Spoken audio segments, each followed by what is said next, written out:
Y'all having a great day today. Happy Saturday to y'all. Hello, hello, hello. Oh boy. Oh boy. I got NPCs I gotta move around. I got things to do. Ooh wee. Boom, boom, boom. Where's my MD characters? There's my MD characters. Hell yeah. Gang's all here, including Gerard. So make sure you guys give Gerard some extra love today.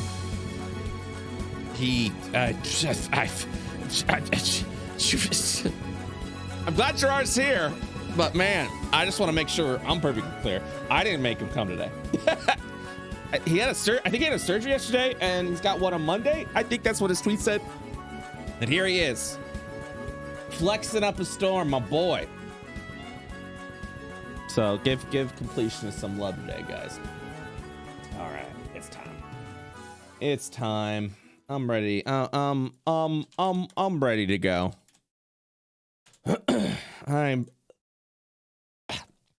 I'm ready to go.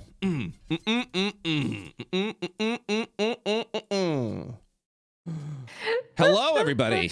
Hello. How you guys doing today? Hello. Hello. How are you doing? How are you? I'm doing good. I have to do a sharp intro, otherwise my mic does not pick it up, so it sounds like I'm like busting through the door going, "Hey, what's up? How's it going? I'm here, and you're live. You're live on the stream." Hello, it's me.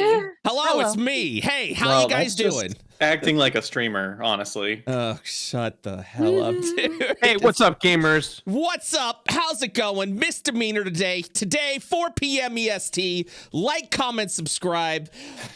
General suffering within my heart. It's your boy. It's your boy. Also, today's video is brought to you by Vape Nation.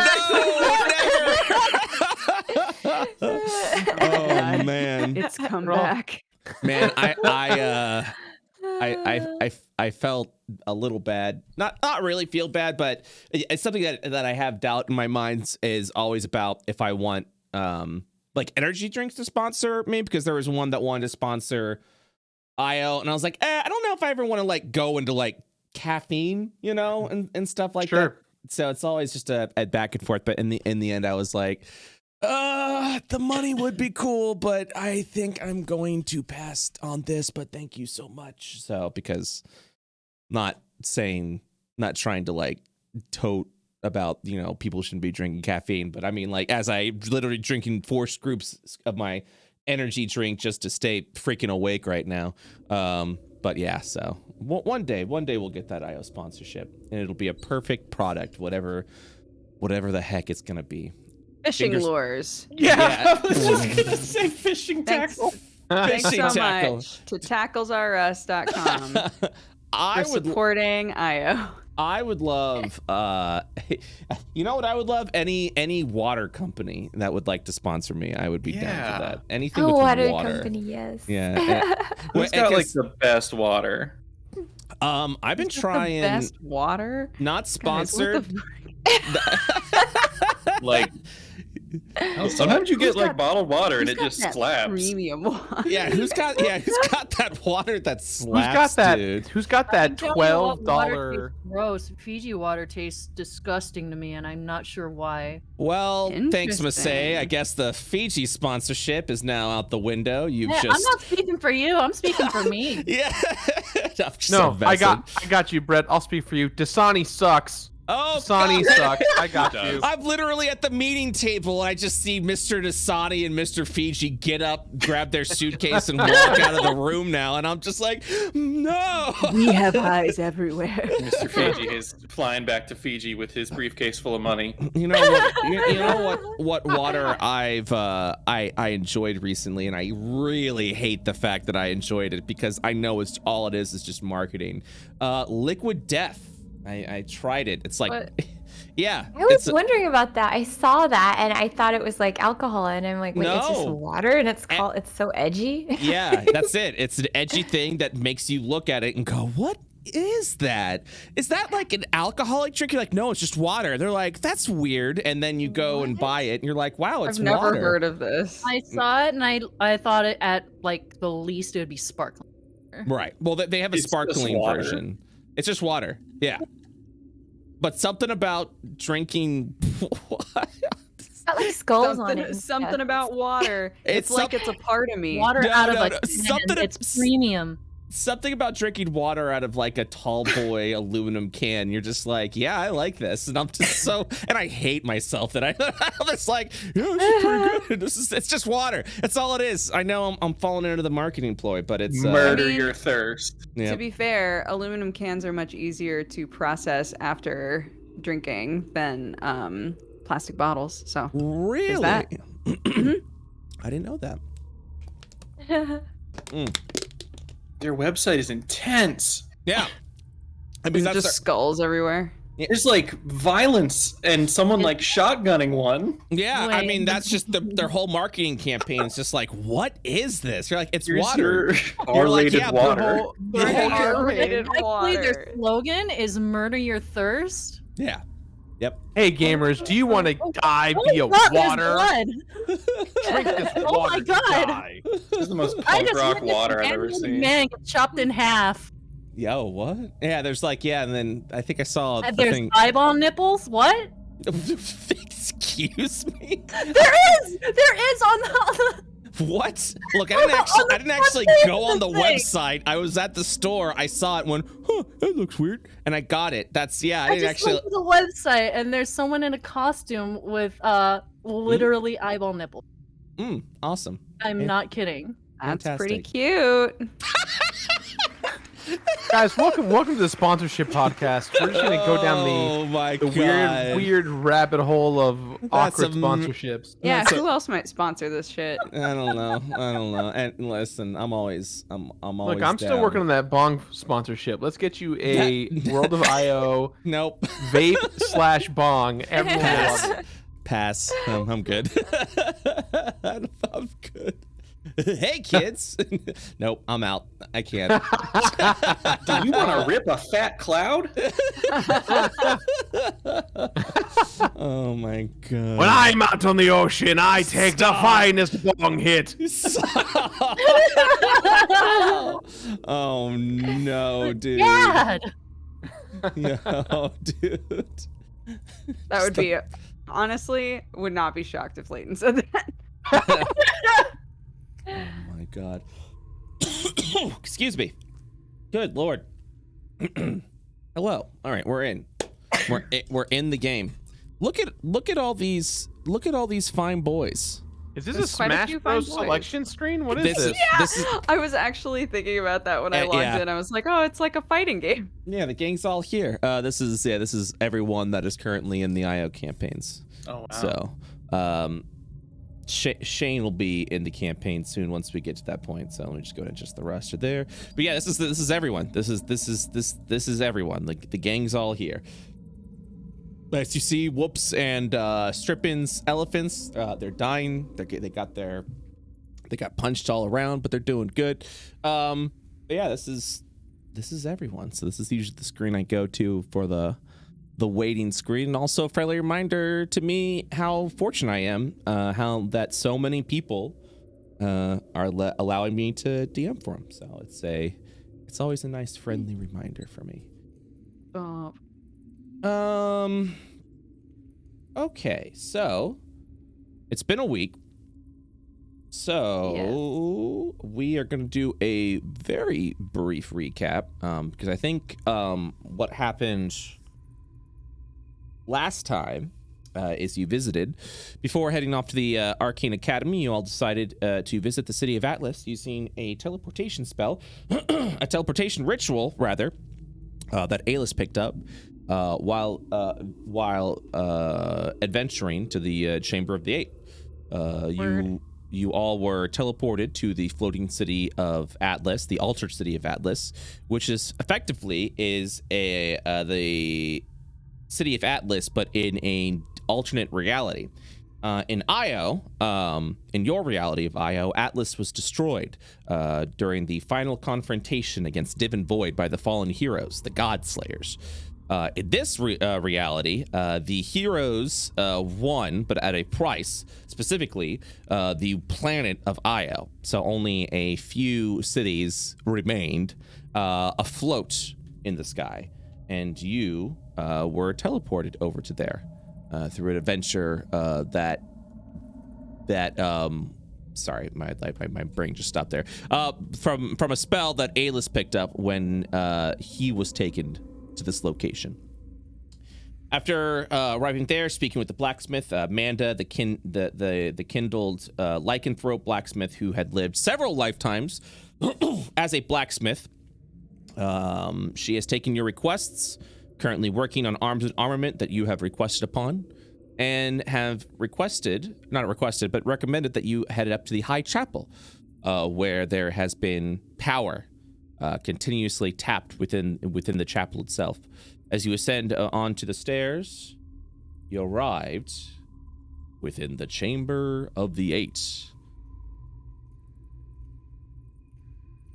Within this Chamber of the Eight housed 8 of the fallen heroes that were teleported here, assumed to be dead, but were actually reality shifted here upon the defeat of Div and Void, which created a sort of black star phenomenon. With 2 gods dying at the same time, their unconscious bodies teleported here, housed within this chamber. And this chamber seems to contain an ancient magic and power known as the memory. The memory itself is an ancient manifestation of power that belonged to Io's ancient race, the Astari, the original denizens of Io. And you all have learned that you are a part of the memory.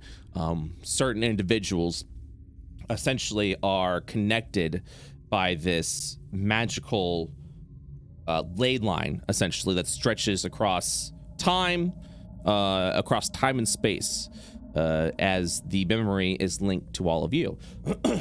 Above board, all characters that you create in Io are connected to each other by this mysterious power known as the memory.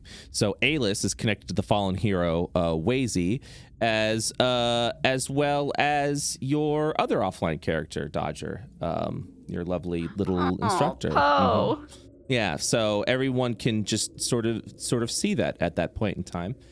It's too bad she's dead.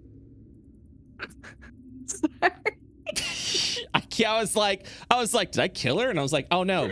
You decided to kill her.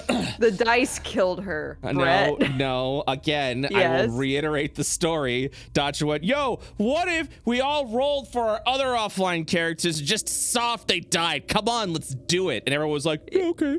And then everyone rolled and everyone's characters died. Yeah, was like, we all died. It was fate. That was the dice. That's the story the dice wanted to tell. You handed the loaded gun to everyone and said, who wants to play Russian roulette? Said okay. They all said okay. Oh my god. You wanted to play Russian roulette with everyone, but you failed to tell them that it was a loaded gun with the bullets in all of the entire holster. So you're just watching people left, right, pew, pew, and you're like, huh, that's weird. Anyways, you want to keep playing? Honestly, it was so unbelievably funny to me, and I know that's fucked up. That's a little fucked up. But anyways, sometimes chaos reigns, you know? No, sometimes chaos reigns, yeah. Yeah? Please? Continue that thought? Huh? All right. All right. Okay. The end of the Oh, no. Yeah. Sorry, when you said it sounded like you're saying like a follow-up, like life be wild sometimes, but you're just like, stairs. That's what I'm gonna say from now on. Life be wild sometimes. Life be wild sometimes. Excuse me. Just because I'm playing a teenage fuddy-duddy, it doesn't mean I am one in real life. That's true. Anyways, so with the memory now not implanted, but now awakened, you all have gained the ability to level up. With the with a nice little twist spin, you all gain a secondary class to level up. So everyone is effectively level 10. Did everyone pick their classes? Yes. That they wanted to did. do? Okay, cool. So let me... Yeah. Let me go ahead and do a final review of everyone. So let's see here. Oh yeah, no, it's I can do it on this screen. Oh, while we're here, this is actually a good time to do this. Masae, Yes. what did you do to leave misdemeanor? What was the button you did? Was it specifically What? remove? Oh, I went to my characters in D&D Beyond, Mm-hmm. and then from there it was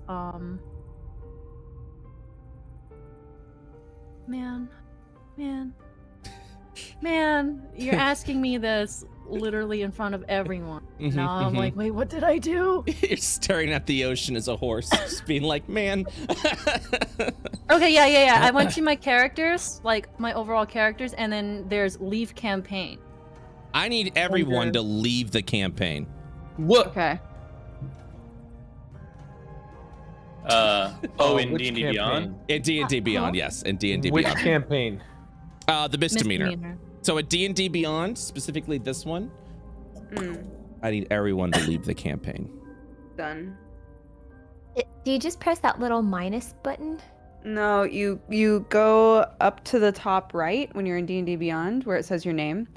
Go Mhm. down to characters, and then you'll be on a page that says my characters, and then go to your character, and it'll say leave campaign in red letters. Oh. Yes. Oh, I need everyone I to don't leave. like this. Okay, I left the campaign. I just need... I'm sorry, I'm Stoops. I can't get there. Stoops! No, it's okay. Okay, so I Okay. sorry, You can you should explain that see- one more time? Nope, it's totally fine. Here, I'm gonna show you a screenshot. Okay. Okay, so do you see on the right there, it says leave campaign in the black Mhm. bar? Hmm. So Click it. you're looking for that, but on Luna. Okay. Are you on the page that says my characters? I am not. I'm on Okay. my sheet. So- I don't know how to get there. Oh, Okay, yeah. Oh, go on. so- Sorry. So go to just dndbeyond.com. Okay. dndbeyond.com. Okay. It's on its own. And then in the top right, it should say your name, like your whatever your profile name is. Mhm. Hover over that, and it'll say profile, account, threads, campaign, characters. Mhm. So click on characters, and it should take you to a page that just has your characters on it. Oh, okay. Oh, yay. Okay. I see it now. Okay. Okay. Leave campaign. Mm-hmm. Confirm. Thank you. Yeah, of course. All right. Now with all of you out of that campaign, I need everyone to join this campaign. I can only share content with so many campaigns, so now I'm just making a Universal World of IO campaign. So when you click that link, it should allow you to add a character that you want. Oh, I see Luna. I see Alice. Kyron's already been here. Hell yeah. Oh yeah. Armstrong, Leighton. Oh, everyone's here. Perfect. Noise. Thank you so much, guys. Thank you so much. Okay. Now let me go ahead and check everyone's characters. Make sure you all are fine and dandy. I think everyone did that. Yep. So we're Fingers good. crossed. Pinkies crossed that you're doing okay. Yeah. I think so. Is there a what?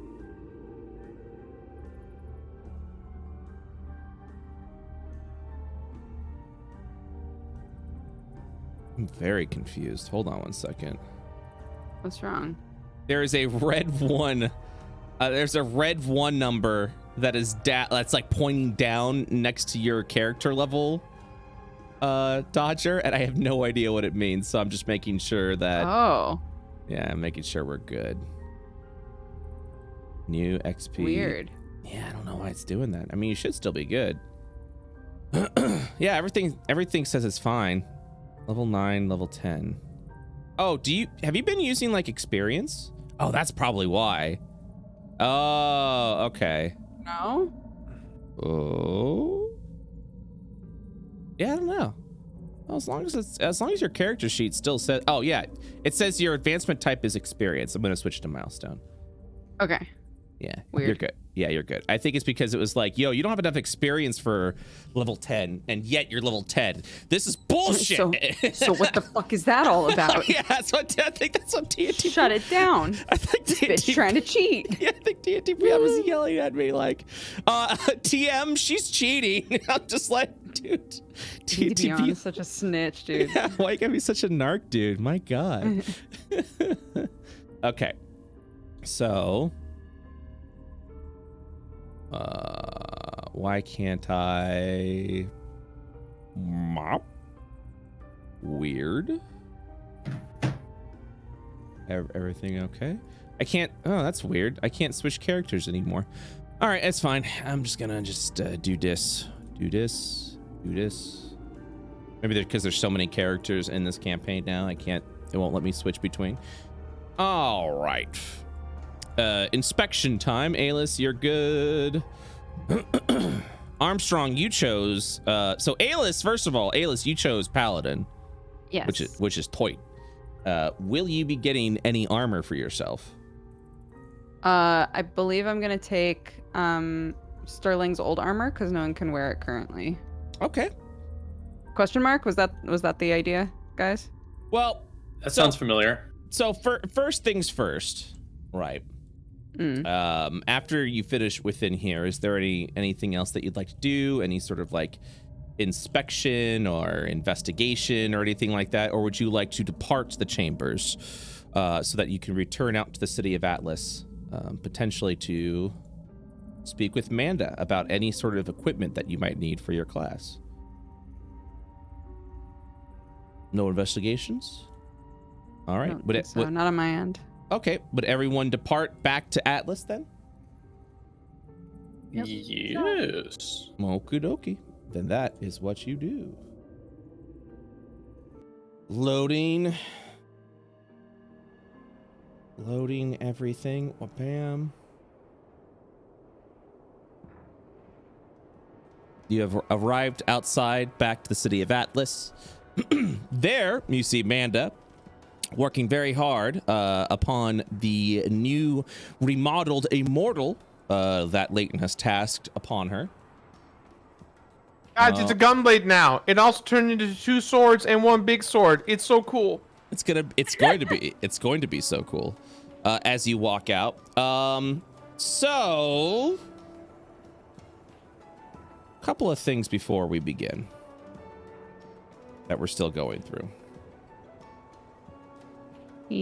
So, now that you guys have your secondary classes, you are able to move your stat arrays around. So I'm just gonna kind of go one by one to see if any of you guys want to move your stat array around. Also, the 13 in your stat array is going to transform into a 15. So that if you wanted to go ahead and have your 15s be something else, you are more than welcome to do that to better fit your new combined form. Forgive me, what is a status array? Yeah, no problem. So stat array is all of your ability scores. It's the numbers that you started with, essentially. Okay. Yeah. So what this allows you to do is if you would like to like reshuffle that around, you're free to do that. So for example, Alis, your current status array is 8 strength, 14 dexterity, now 15 constitution, 12 intelligence, 10 wisdom, and 15 charisma. Would you like to move any of those around? I have 15 constitution. Now you do. It used to be a 13. Oh, it says 14 on mine. Oh, maybe I'm looking at your manually rolled, so it might be something else that why it's 14. So, I can double check. It might also just be your well, currently so your constitution is there because of your racial bonus. So you now have a 16 constitution, but your baseline for constitution is 15.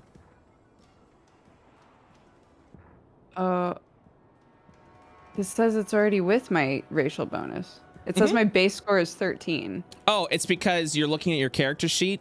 I'm currently at your ability score section, so you're looking at something completely different right now. It hasn't updated. Oh, Lord. Oh, okay. No, it's okay. So right now, you have an 8 strength, 16 dexterity, 16 constitution, 12 intelligence, 10 wisdom, and 19 charisma. Okay, I just refreshed and now I see it. Okay, cool, awesome. Would you like to move any of those around, and then I can handle that for you?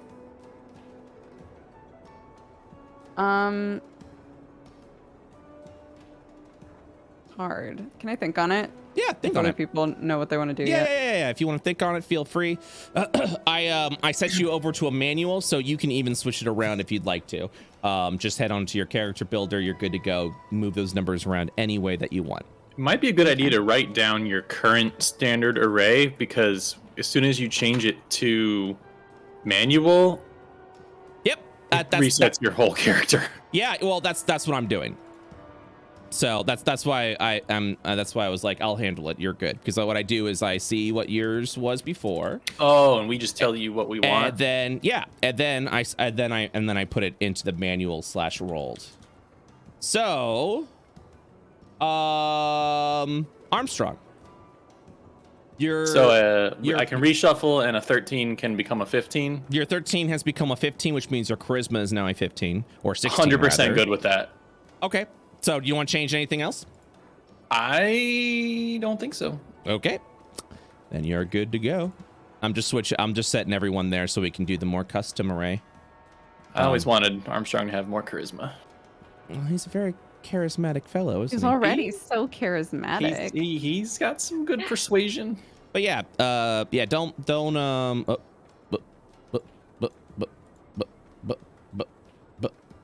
What? Brett, are you broken? Are you okay? Brett? I'm good. What the fuck is happening to you? I'm sorry. I fucked up. Okay. So, I see. 15, 15, 14, 13, 12. Sorry. 12, 10, and 8. Okay. So, Leighton. Mm-hmm.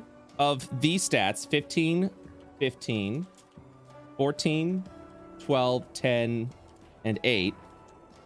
Let me know which one that you want. Yeah, that's in order of what I currently have? That is the... So you chose... So what are you building? You built a monk rogue, correct? No, monk barbarian. Oh, monk barbarian. My apologies. Let me see what happened. Yeah, because your sheet reset, so I apologize for that. I believe you had a 15, 1 second, 14, 12, 10, and 8. Okay, so right now I have your strength as an 18, your dexterity as a 13, Constitution 15, Intelligence 11, Wisdom 16, and Charisma 9. Let me know how you'd like to rearrange all of that, or if you're happy with those stats. Sorry, will you say that again? Because one of those numbers did not line up properly when you said that. Oh, what numbers are you looking at right now? That actually would help me out tremendously. Strength's 18, Dexterity is 15, Constitution's 14. Intelligence 11, Wisdom 16, and Charisma 9. So one of them, I think, was a little bit different. Yeah, no worries. We can fix that. What was your dexterity again? 15. Okay. What's your constitution? 14. Okay. Mm-hmm. Give me a second. Give me a second. 14, 12. What's your intelligence? 11. Okay. What is your wisdom? 16. Okay, and what is... I'm wise as hell, y'all. And my what's charisma's 9. Okay, cool, awesome. So I mean, looking at these stats, the only thing I would probably want to change out is my intelligence, because that goes from 11 to 12. But everything else, if I swap out, would be a downgrade. 11, 12. Okay, I see what happened. So, hey, you are wise as hell. Look at you.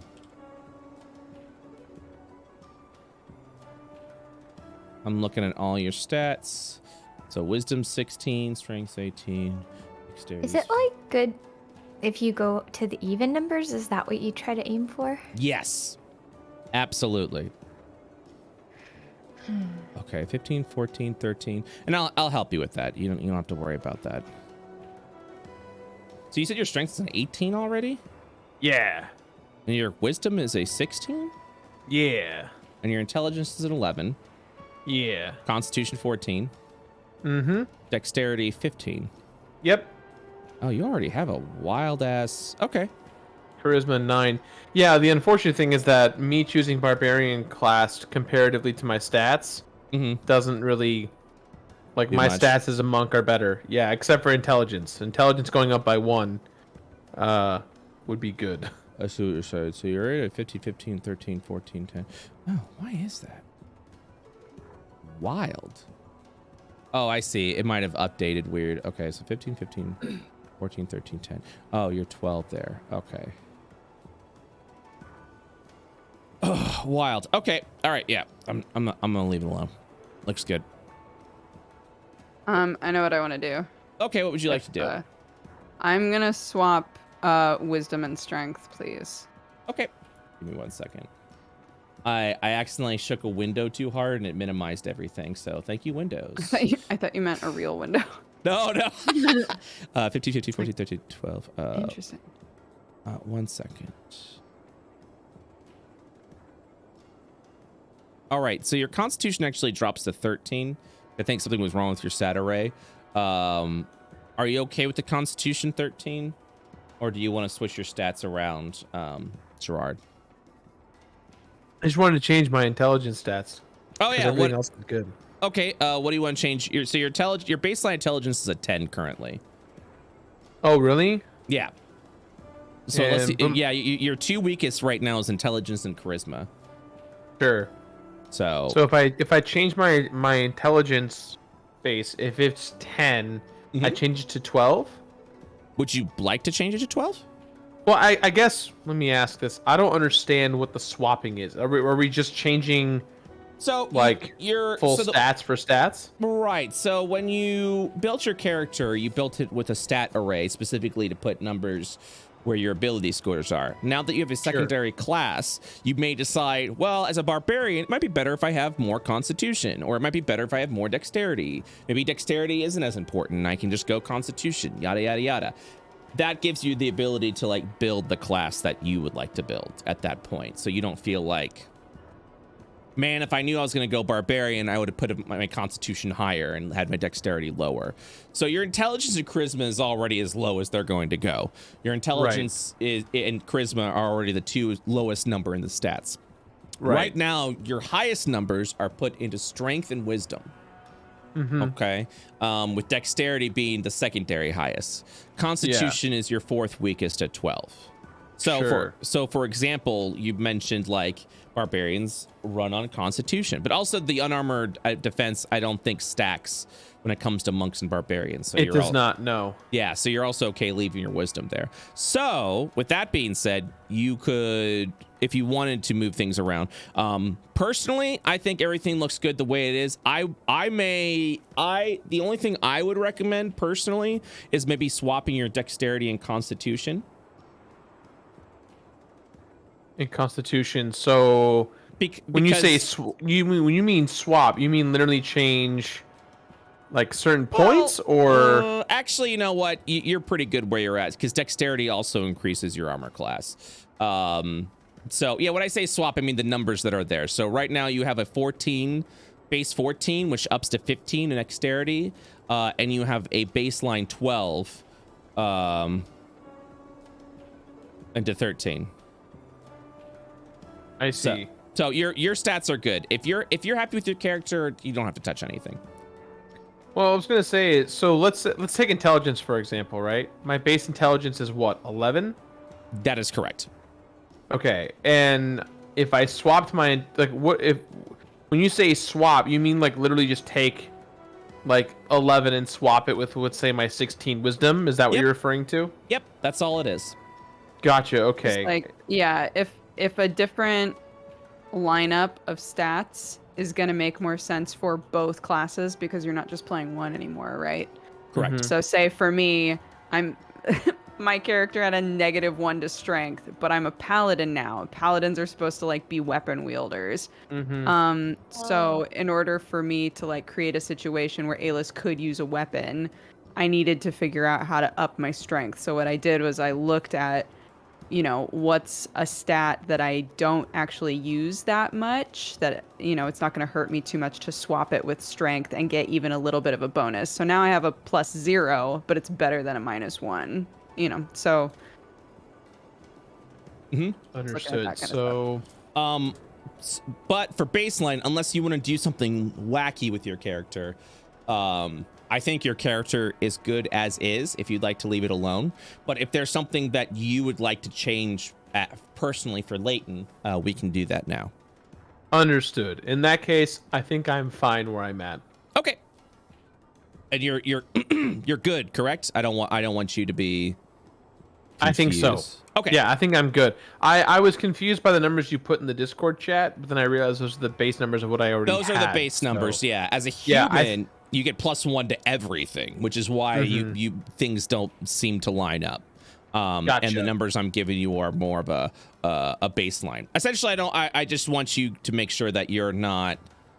The reason why we do it this way is I don't want anyone to feel like, well, now I feel gimped because, you know, I didn't plan around a multi-class. So I just want to make sure everyone is set before we move forward. Dodger, what were you thinking? Oh, I'm swapping wisdom and strength. Okay, so your strength is going to be a 10 and your wisdom is going to be an 8. Yes. Okay, perfect. It is set. He's intelligent, but not always so wise, you know. I get that. And then he's getting a little bit of strength for lifting books. Yo, I can respect that. Also, you gave him some more hit points. You made him very beefy. Look at that. Wow. We like a strong boy. We like a strong boy indeed. Okay, so, Kyron. Hello. Yes. How are you? I'm good. I'm good. Good. All right. Luna. so Luna's next. So no, I'm sorry. So I've got for you 1 second. 8, 13, 14, 10, 15, and 12. Let me go back to the manual and just do 8, 13, 14, 10. So currently with your stat array, your dexterity was 13. It moves up to 15.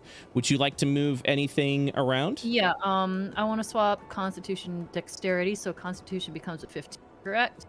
That is correct, and your dexterity would become a 14. Becomes 14. Okay. Yes. I want to do. Okay. Is that it? Mm. Oh, I see what you did. I'll swap Charisma and Strength. Okay. I like that. Strength 12, Charisma 8. I like that. I think that actually fits Kyron very well. Strong. It's well strong, but also that whole, you know, that Kyron diplomacy that you've got. Yep, she has no diplomacy. The more I've gotten to know Kyron, the less diplomatic she is. So yeah. I love putting it that way. That's so good. Yeah. The longer you play a character, you're like, oh, this is who they really are. Yeah. Oh, yeah, yeah. that's basically where I'm at. I have learned that she does not give two Fs about anyone else. So here we are. Here we are. Okay, that's perfect. All right. So, Luna. I remember you guys said Bard and Sorcerer use the same like charisma thing. So That is correct. So I'm assuming I'm pretty good, but I'm wondering if there's anything I need to swap around. Like, I noticed Wisdom I'm on an odd number and Strength is really low. Like, does this look good? Because I actually don't really know what I should change. No worries. I'm actually gonna take a quick peek. So your Wisdom is going to become a 15 instead of a 13. So right now, Charisma's really, so you've already got charisma as your highest stat. That's good as a sorcerer and a bard. Wisdom being 15 is pretty helpful. Intelligence is 10. Constitution is 14. Dexterity is extremely high. You've got a good height on that, especially with the magic item that you've got, along with your dexterity. I wonder if bonus. what I'm seeing is different, because on mine it looks like dexterity is the highest. It is. So you've got a baseline, is what I'm saying. So these are baselines. So you've got a bunch of like magical. Things that like alter it. Oh, I see. Yeah. Exactly. So you got 8. So everything. So honestly, for your character, everything looks good. Okay. Although we have your Sweet. override dexterities at 19. I'm trying to figure out why that is. Because it should actually be a 14. I think it was something that I picked up somewhere. Okay. Do you remember if it was a piece of equipment or if it was something? Otherwise, I'm just going to set it back to 14. I think it might have been related to the amulet thing. The amulet. Let me go and double check on that. I'm looking. So you got a Cloak of the Bard. And you said you found... Oh, there's an amulet of spell casting, I believe. But your dexterity looks... Sterling's amulet? Sterling's amulet. What was Sterling's amulet? Sterling's amulet. Who knew? 2 sessions in a row of going through our shit and figuring out what's going on. No, it's fine. I'd rather do that. We'll just leave it alone for now. You're good to go. But yeah, that's your stats. I don't think you need to change a thing personally. I think you've got everything that you need to be an effective sorceress. Okay. So, unless you're looking for like, because I'll say even if you wanted more hit points, I'm like your hit points are good too. So like, I think you're fine personally. Okay. Isn't Sounds she- good. Yeah, she's a draconic sorcerer. All right. That's it. Let me go ahead and also click that. Boom. Yeah, everything's good. So you all are good. Sorry, I just want to make sure we crossed our T's, dotted our I's, and then everyone is hunky-dory before continuing. So, as you guys... Sorry, I didn't mean to scream there. As you guys leave from the High Chapel, Manda is working on all the things that you have requested, all the items and armaments that you have requested. If there is, now that you have switched classes, if there is any sort of like mundane armor or anything like that that you would like, yeah, please let me know. Manda can go ahead and provide that for you. So if you would like a new weapon or a new armor, or a new piece of armor or anything like that, Amanda is able to provide mundane items for you and upgrade them to a +1. Yeah, who has the old like sterling armor? That would have been That was Kyron. me. And Kyron, are you giving that up? Yeah, Kyron's given that to Then I will add that. I would also like to let you know, Alis, that you still have an empty inventory because of teleporting with absolutely nothing. Look, I committed. You committed. Absolutely. Absolutely committed. I mean, I can write in there that I have paper and a bag with a book in it. No, you're good. I just want to say, like, this is a opportunity to get more stuff if you want. Right, got you. Oh, there it is. Perfect. All right, so I'm going to go ahead and give you leather armor of Sterling Smiles +1. Yay! Bam. It has been equipped. You now have an AC Armor! of 15. If you would like a heavier set of armor, Sterling Smiles leather armor was a +1. Okay. So, and it's also the weakest armor that you can get.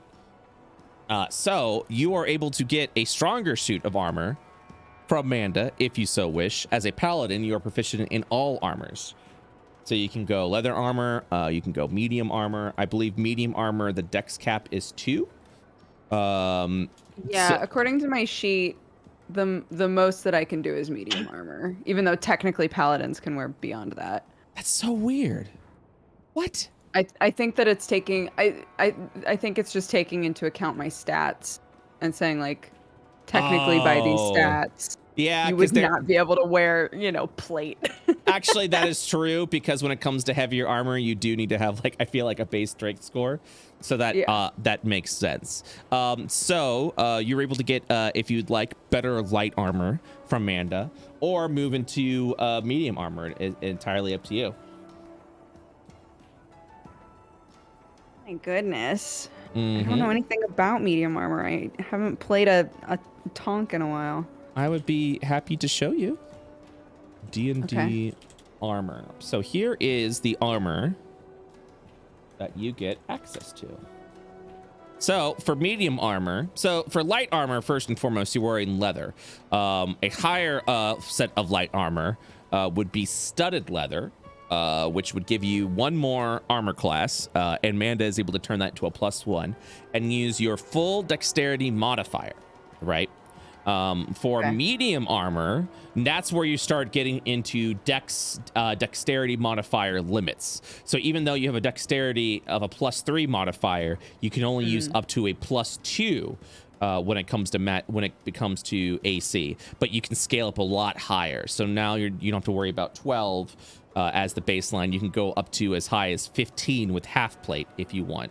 So that'll upgrade your armor, I believe, to an 18 if you decide to go half plate. Holy shit. But the downside to that is you are not stealthy, and it's a 40-pound suit of armor.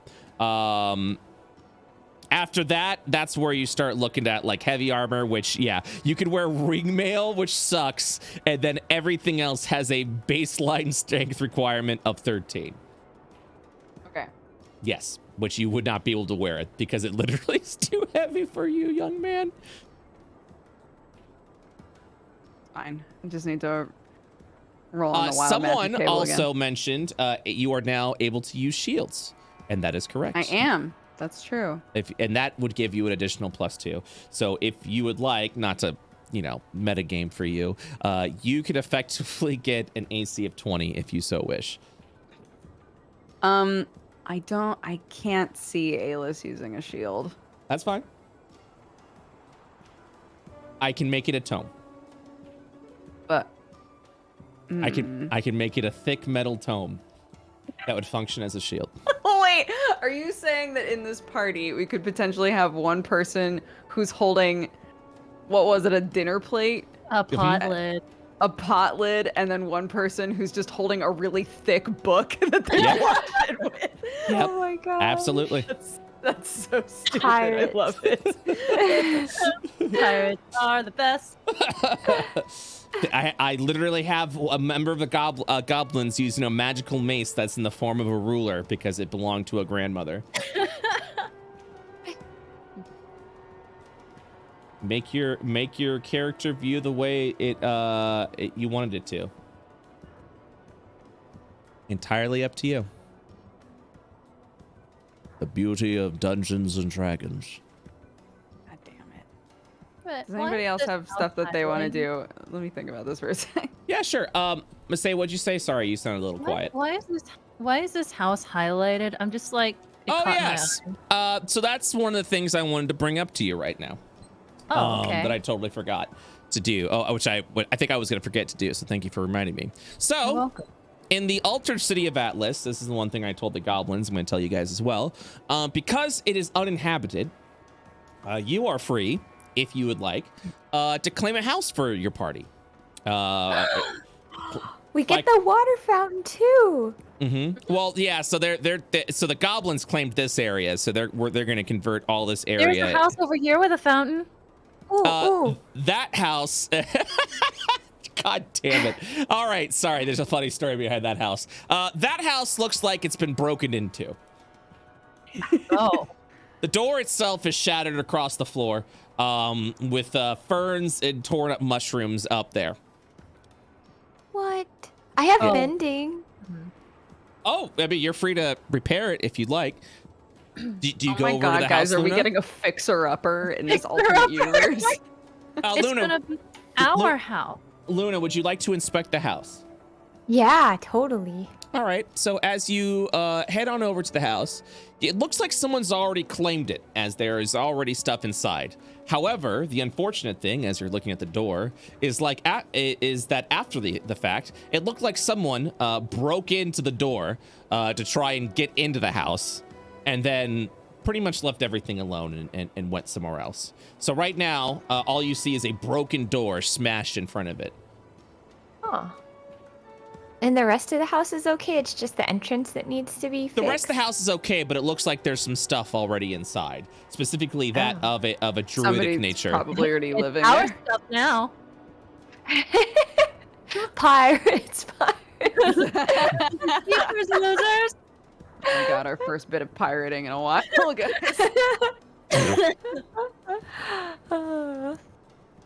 I like this house. Here's the thing. If we really want to be pirates, we'll just fucking take this spot from the goblins.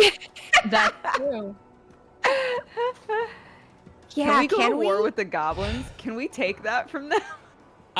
You are free to if you'd like. That's metagaming, though. We don't know. We don't know that people are Ayla living says there. you arrive over there. Or You will do look. we? You will look at the fountain. The fountain itself seems to be discolored with a tint of yellow. No. Gross, Ayla freaking squints. goblins. Oh no. A lone piece of feces floats to the top of the fountain. No. Oh, gross. Disgusting. We don't Ayla want will this walk one. away. He doesn't want that place. That's this fountain, the one that my character's next to? No, that's No, not that it's the fountain. one that That's the I one that was Ayla into. was. At the goblin they house. already defiled it. Is this fountain clean? Oh yeah, that fountain is clean. Okay. Freaking goblins. Man. Well, if you guys are cool with it, I could use my mending and maybe some woodworking to like fix up this door. Sure. Yeah. Doesn't it look like someone I want already access lives to good there? water. It does. It does. It's yes. dependent on Our like. house now. We Yeah. can throw it Do out. we care? Rummage through it first. Hey, what's in the stuff? I Yeah, mean, maybe there's some good stuff. Karen's gonna go through the stuff. Kyron walks into the house to see that it appears to be a little druidic in nature. Kyron, you identify this immediately. Ferns, grass, and what appears to be some mushrooms are growing through Ooh. there. Alis, you recognize these mushrooms as the fuck. same mushrooms that was growing on the turtle's back that you fought with. Oh, I think I know who lives here. Are they a threat? Are they small? No, they were a turtle, quite big actually, and odd but nice enough. Oh. I've always wanted to live with the turtle. It's an actual like reptile? Yeah. Yeah. Yeah. It effectively looks like a walking turtle humanoid, shell and all. This one has a tree that Wow. grows on the back of its shell.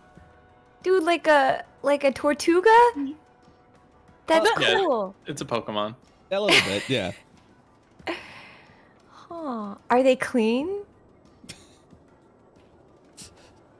Luna looks to Does the house party. look clean? I mean, the house itself looks to be as if overgrowth has recently been cast through it.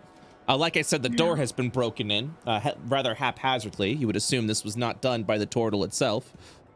But more than likely, whoever pissed and shit in the fountain over to the the east corner. Right. Cleaner than the Man. goblins, I assume. Hmm.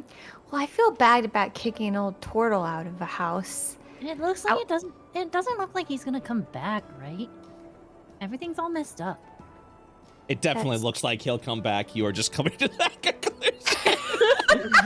Karen doesn't care. Kyron thinks to herself, but actually not caring, walking into the Karen house does again. not care. Well, he That's doesn't the need the nerd. whole house. If he comes back, There you know, are other like, houses that you have not even looked at. That's. You forget you're dealing with pirates here, Alis.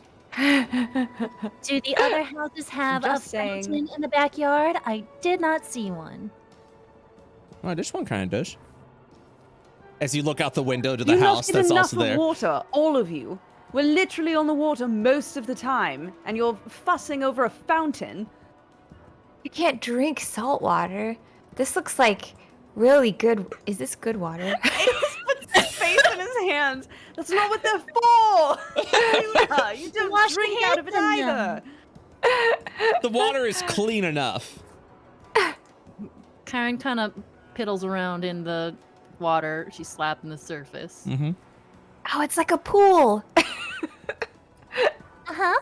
So the next thing I would like to go ahead and bring up to you guys is if you claim a house and want to do a decoration session, you are more than welcome to do so. We'll bust out the map editor. We'll make it the style that you want to, move things into it the way that you want to, and then it will be a permanent fixture upon this map itself. That also includes a little bit of the outside area. So if you would like to go ahead and add things like fountains, little pools, things like that to the area, you are more than welcome to do so. That's why the goblins have claimed this area, because they're going to do some... that's why the goblins have claimed this area, because they're going to do some outside things over there. Lots of space.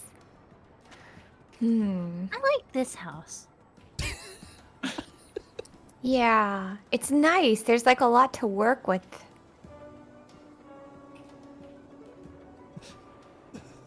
Above board, this house has already been claimed by a player. You're free to take it if you'd like, but you may be starting shit, is all I'm gonna say. This is the same warning that I gave to the goblins. Oh, so the goblins took the house from someone else too? They No. probably tried to take this house. Yeah. Oh.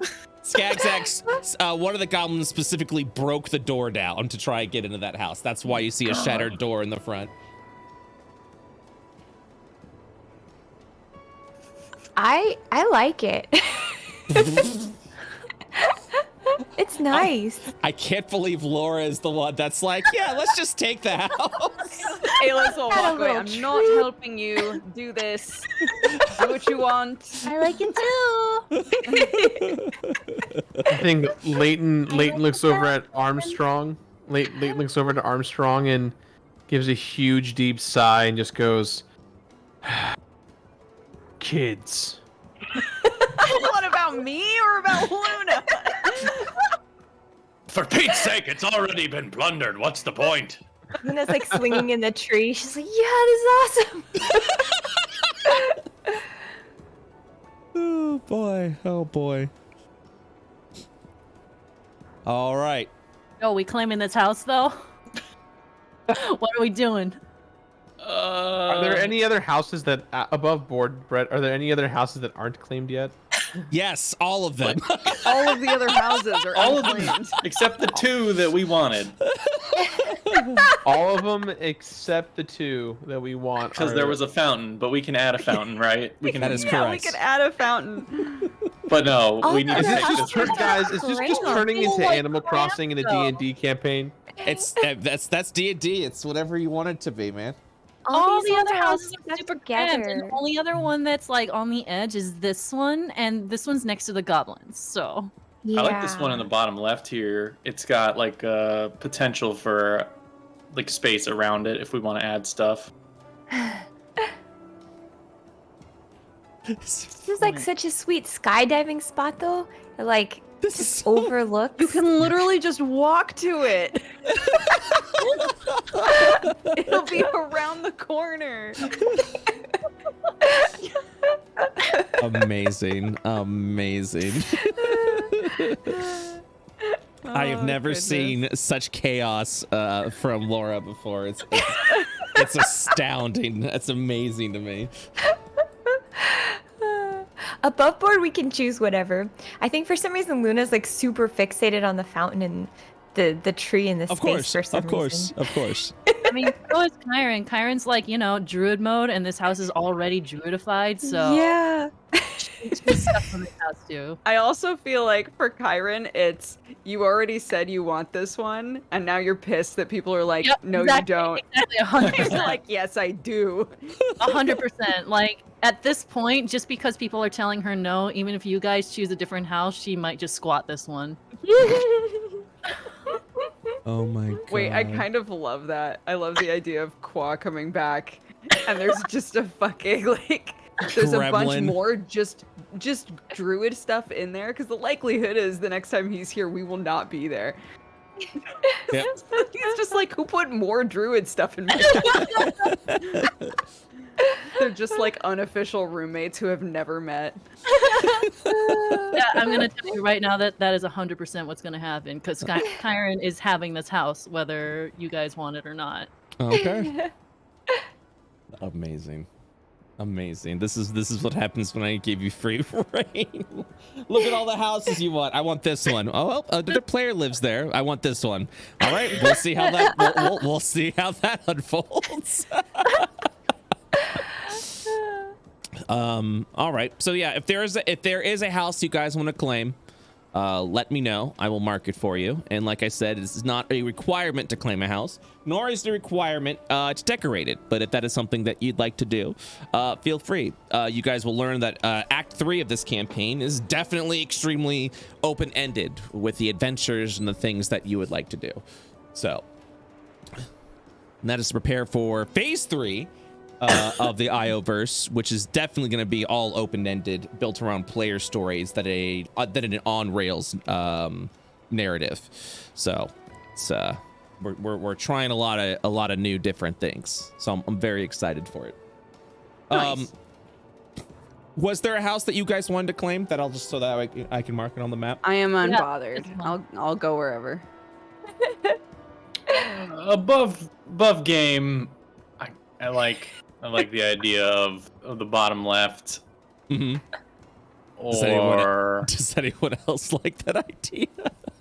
I can't. Sure, bottom believe left. it. or this one, 'cause it's right by this one. I am literally watching as Laura has gone full gremlin with Masae. Oh my gosh. Why can't I draw? This one. Oh my god. It's just a tree. All right. Tree house? All right. You want a tree house out of that tree? All right. Look. I'm gonna move everything. God. Yeah. Hold on. You guys are making a mess of the map. How dare you? Okay. Look. What would you stop? Wait, yeah. Could Hey. Could we just like build? Yes. Could there be tree house here? Yeah. A house here? Yeah. Just build a house from scratch. Wait, build a over in the house from corner scratch, here? like a little shack? Yeah. I mean, yeah, you can build a shack there if Yeah. you want. Yeah. It's our garage. Yeah. Yeah. You can do Garage? that. What do we own, a mansion? We don't have we can't fit the boat in there. Some tree cover here, so it's a secret. I love how we're doing everything except just claiming an unoccupied house.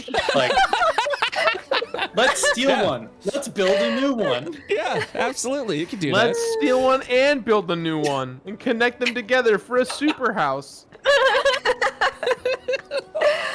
Pirates. Yes. Well, I love how I love how You have a two zip of- line going from here to here. The two can pirate handle captains that. aren't even love involved that. in this. Yep. My Yeah. excuse Just is like, that it's already been plundered, so it's no fun to plunder something that's already been plundered. Zip line. Yeah. Yeah, whatever you guys want. Just let me know what you want to claim. This one. I mean, In- we've already. Yeah, Kyron's living there. Cool. Okay. Yeah, Kyron lives there. What's everybody else doing? This one. Roomies! All right. Well, you guys have decided, as Kyron and Luna have already started claiming their shit over there, let me know. With the potential of that one, I see at the bottom. By the way, that's very clean writing over there. I really, Thank you. yeah. Wait, did you write that, Dodger, or are you Me? just claiming that you wrote that? Yeah, I wrote that. Oh, that's very clean. I like that. Thank you. You're welcome. Thank you. I appreciate it. Yeah, I thought Hunter wrote that, but that's awesome. Okay. No, I was writing it on there because Hunter mentioned it, and I was like, this one? There's a question mark if you look closely. Yeah, I see it. Above board, whose house is this? Whose house is what? The one that that Laura and Masae are trying to claim. It's G-Mart's house. G-Mart's house, yeah. G-Mart? Okay. Yeah, he claimed it immediately, and 2 parties have now ransacked it. Oh my god, they stole from the house? No, they broke the Krendor broke the door down with a catapult spell because he wanted that house. That's why the door is shattered in front. So out of all the parties that have so far know about claiming houses, have been 2 parties, yours and the goblins. Both parties have ransacked G-Mart's house. Does G-Mart know? Nope. Amazing. He'll find out. Kyron's gonna carve her name on the wood of this house. All right. As you see, Kyron pulls out a pocket knife, starts engraving her name. Is now going to engrave her name upon the house. Wait, did you just say that she spells her own name wrong? Yes. Great. Can't really write well. Good. I love that. It's a nice touch. All right. So can I fix the door? You can absolutely fix the door. Would you like to spend a few hours with the mending spell to fix the door? Yeah. All right. After a couple of hours, I don't know if anyone else is doing anything during that time. Luna has successfully mended the door back, placing it back on with her woodworking, so the door is mended, fixed, and better than ever. The house itself does not appear to be ransacked anymore, besides the misspelled name Kyron carved onto the side of the side of the house. I think while all of that is going on, Ayla's probably we don't have to like RP it out, but Ayla's probably went back over to Manda and like asked if she had a chain shirt. She opens up, she leans down underneath the table and pulls out a chain shirt. She works on it for about a few minutes and hands it to you. It is now chain shirt. You've been given a chain shirt +1. Tight. Ayla puts it on. Chain shirt +1. You now have an armor class of 16. Yes. I don't know how to RP this, Brett. Oh, but I want to leave a letter for G-Mart with some gold that says, "Sorry, we took everything." Is that in character? Yeah, you can do that in character. You could say to the owner of this house, Sure. "Sorry, we took everything. How much gold would you like to leave behind?" Goblins are probably just gonna steal the gold. That's Looks okay. Looks at Laura, the goblin of the party. The person who was raised by goblins and behaves exactly like that. Goblins are probably going to steal the gold. Luna takes the pouch of gold. Those naughty goblins, she says. How much gold would you like to leave? 10 gold. All right, you place a stack of 10 gold pieces upon the corner of what appears to be a letter. And specifically the letter, can you type out what the letter says so I can let let the owner of this house know? Sure. Okay. You want me to type it to you in Discord? Yeah, type it to me in Discord. I'll add it to my notes.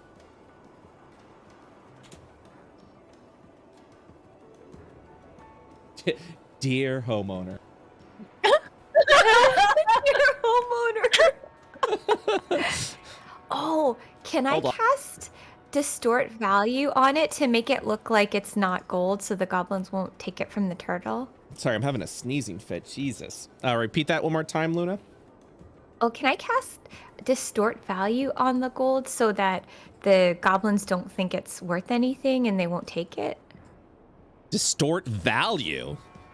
Ooh, that's a fancy spell. You cast the spell, so it lasts 8 hours. Oh, never mind. Okay. Doubling the object's perceived value by adding an illusionary flourish, or reducing its perceived by half. Yes, I see what you're saying. Yeah, after 8 hours, it'll look like 10 gold pieces. Well, it depends if they ever return to it, you know? Oh, ultimately, it's up to them. Poor Qua. So what's in his stuff? What? Well, he hasn't left any stuff behind. He's already left and traveled. Oh, The I house, thought you if- said that he left his stuff. No, the house itself visually looks like it's been Gotcha. occupied. Man, just starting shit with other players. You see all of Qua's an inventory and magical items. You're like, I take it. And I'm like, I take all of it. yeah. Pirates. While, 1 second. I have to look at something real quick. Try. Luna looks over at Kyron and says, "Hey, Kyron, if you had a symbol to represent you, like if I put it on the door, I'm going to put a moon for Luna. What would you want?" Kyron thinks for a minute. Masay IRL thinks for a minute. A leg of meat. Do it. Nice. Okay. Neat. Luna starts carving like a moon with like dragon scales and a big leg of meat on the door. Perfect.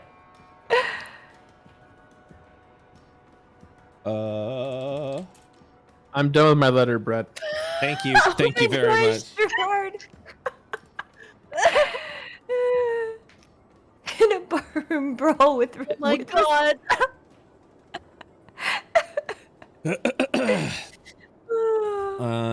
One moment, So good. please.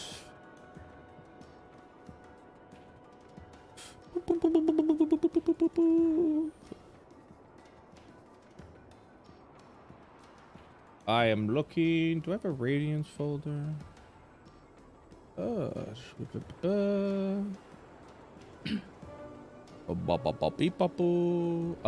my gosh! Look at all this.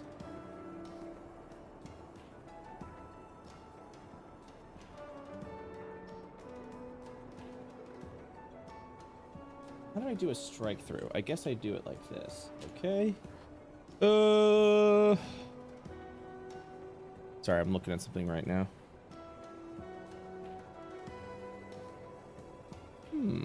Hey, so what about a lock on this door? There was a lock on that door, and it was blasted through. Yeah, you have a but it's ended now. If you have a padlock, you could place it on if you'd like. Also, I would let you know that you are taking in some fucking grieving attitudes right now.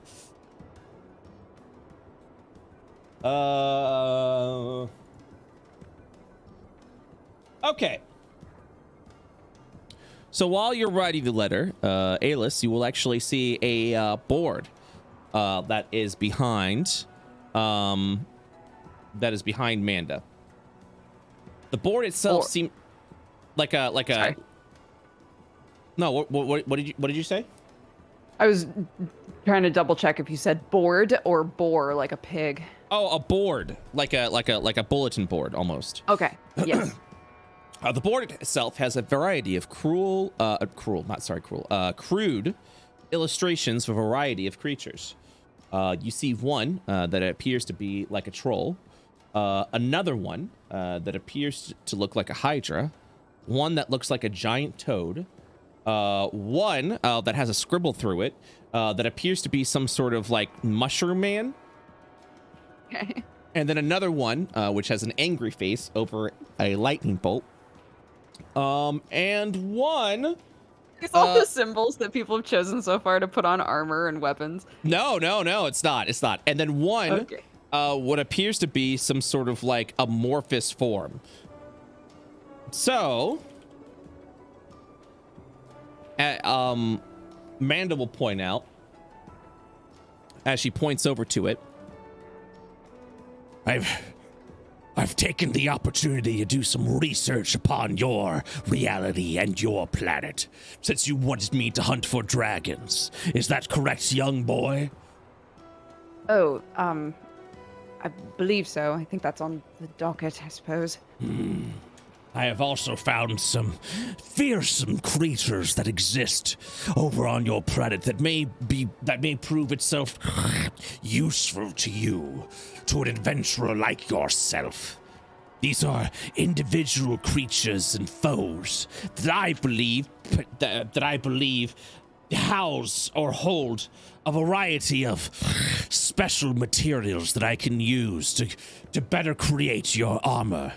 It may even prove to be a test against your skill. She'll snarl again, looking at you. Alis will kind of squint at it and say, how did you...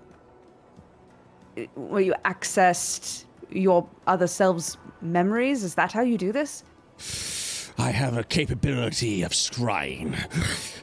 Was taught to by a friend. He'll be here shortly. Alis will take out a book and say, do you mind if I copy those down? Please. In fact... Copy all of the symbols. Do you have a map? Well, he'll pull out, like, the map of the sea that he's been sort of putting together. Says, this is all I have. I don't have a map of the actual planet. Well... And then she'll, while you guys were over there figuring things out, let me just check everything. She'll snarl a little bit and then mention to you, you will be fortunate to know that a cartographer has recently taken residence within here. Cartographer? A little green fellows, goblins, I believe, brought her here. Said they would return within a week to bring her back. I don't know if that's true or not, but she has been actively mapping this location. Do you think that we would be able to get a copy, or that I could copy what she's done? Possibly. Potentially. she'll then point over to a house that the cartographer has taken residence. It would be and she over. She said that this person is not there, right? Over here. Oh, that the person is here. Oh. That she's taking residence. Oh, I thought that Mando was saying that that the goblins brought her and then took her away, and they were like, "We'll bring her back, I swear." Oh no, the goblins took her here and then left, and then they said they'd be back for a week. She has no ability to return unless the goblins decide to return her. Okay, yeah, Alis will look behind him and then look back at Manda and nod and say, "Thank you." And he'll go over here and knock on the door. Yes, coming. And at that point, sorry, I had the art. And hold on one second. Yes, the door will open to a cheerful woman who will look at you in surprise and says, "You're not a goblin." No, decidedly not. I heard that you might be a cartographer. She nods. A member of the Cartographers Guild? Yes. Come on in. Come on in. You'll walk into what appears to be a very bare-bone house, but she has on a desk that she's claimed for herself a variety of maps that she's been sketching at this point in time. She also has bags of maps that she's been copying, kind of like practicing her skills upon that. She looks over and she's like, so I'm sorry. So where are you from? She'll head over to her desk. Alis will like go to say something, but he's really distracted by all of these maps, and he'll like kind of follow her and say, "Sorry, my name is Alis. I'm on a ship. I'm sort of trying to teach myself what you do." And he'll like pull out the maps that he's been working on and like some of the other like drawings of the areas that they've been to. She'll charge over to you. An aspiring cartographer. I suppose so. I'm the navigator, or I'm trying to learn how to be. Oh, But I don't have a map like this. I don't have anything that has this much information. He'll start kind of poring over the maps that she has. oh, they're whatever. They're fine. It's they're typical maps that are typically that have been issued over to members of the Cartographers Guild. I actually had a codex that mapped all of Io that we have surfaced so far, but I gave that to a goblin. Actually, in exchange for being here. Isn't this fascinating? She'll walk outside as she kind of strolls past you, looking outside. We are here at an ancient city that was destroyed, or theoretically destroyed. I'm still not quite certain how this place even exists. But we are here in Atlas, and it's pristine, as if it were over 500 years ago. I'm going to move up the ranks for sure in the Cartographers Guild. Well, that is assuming the goblins do keep their word and take me back home. She'll look outside a little bit more. But yes, I'm sorry to distract. You said you were looking for maps specifically. I must admit, I did not think that I was going to meet individuals from, well, my reality, I suppose. Yes, quite a few of us wound up out here, so you might meet a lot of people, potentially. I see. Very good. That's wonderful. It's good. Things have been rather quiet as of late, but it has given me plenty of an opportunity to research and sketch a little bit of this area over here. She'll look outside over to Amanda.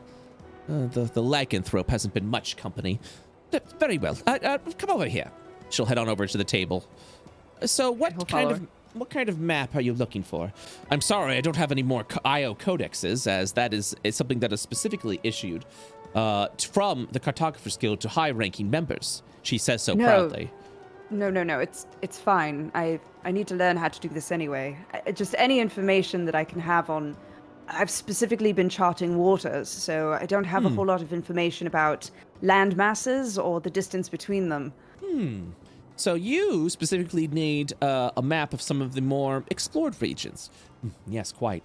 I'm sorry, I don't have any maps about Asmodia. The nation itself has been kept rather shut as of late, and they aren't even allowing member of the Cartographers Guild in, which is quite a shame. We haven't been able to map things successfully.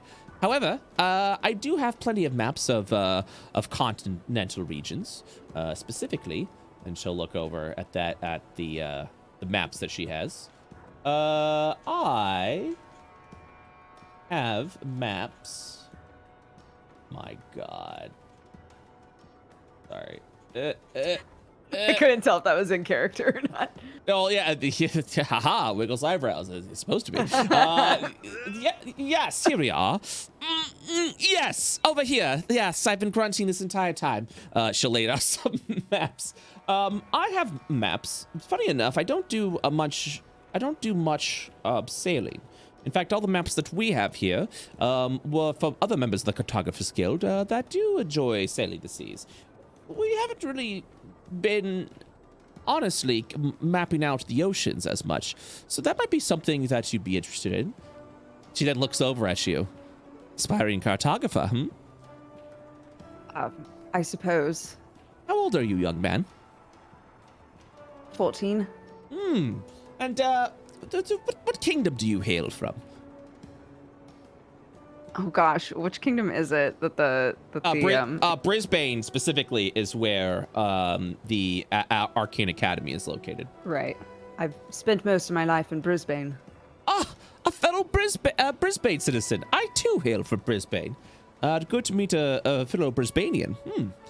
Well, then you're in luck. If you ever decide to go over to the capital city of Brisbane, that is one of the charters of the Cartographers Guild, specifically the Ishtar charter of the Cartographers Guild is located there. Let me see your maps. She'll reach out to you to try and look at your sea maps. Sure, yeah, he'll show them to her, and he'll say, if that's true that you don't really look at the seas all that much, you might find this interesting, and he'll specifically show her what he drew of the serpent smile. Oh, this is interesting indeed. What region of this is this? Wherever that was, blah. Yeah, so you mentioned the serpent smile. Mm. And she'll look over. It's the serpent smile. You've been through quite a bit of danger. And you taught this all yourself? Yes, the captain has some old books and things. I tried to model it off of what he had, but even that, it's missing lots of information. Lots of things have changed. I think they're just really old. She'll smile as she rolls the maps up, giving it back to you. No, for an individual whose technique was self-taught, it's actually very impressive. I don't think these are any maps that we would be able to enter into our charters or into our codexes specifically, because your technique, while showing promise, is not specifically up the standards of the Cartographer's Guild itself. However, she'll mention, the foundation you have is most impressive. Especially a young man like yourself, self-teaching from old ancient mapping techniques. That's what the Cartographer's Guild is all about, my young man. We are specifically bent to charter and identify every inch, foot, every mile of this great planet of Io. We're natural explorers, you see. And that's something that you have over there.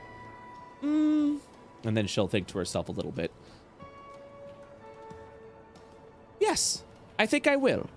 If you're ever interested, she will then open up the desk, pulling out a piece of parchment, and she begins to scribble what appears to be a letter.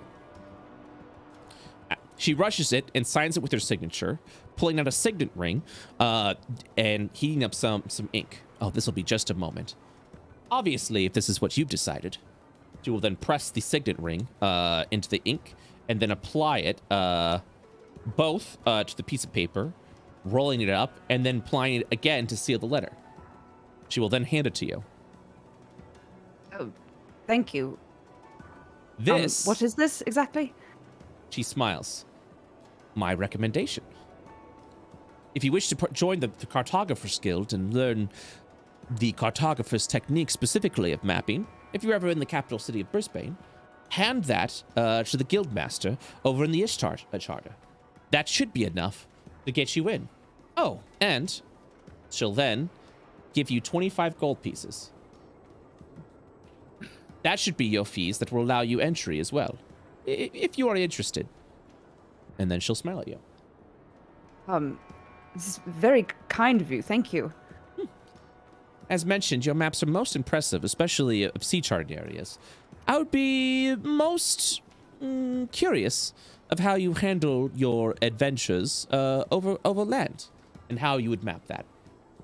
But they will teach you the techniques that you need to know for appropriate mapping abilities.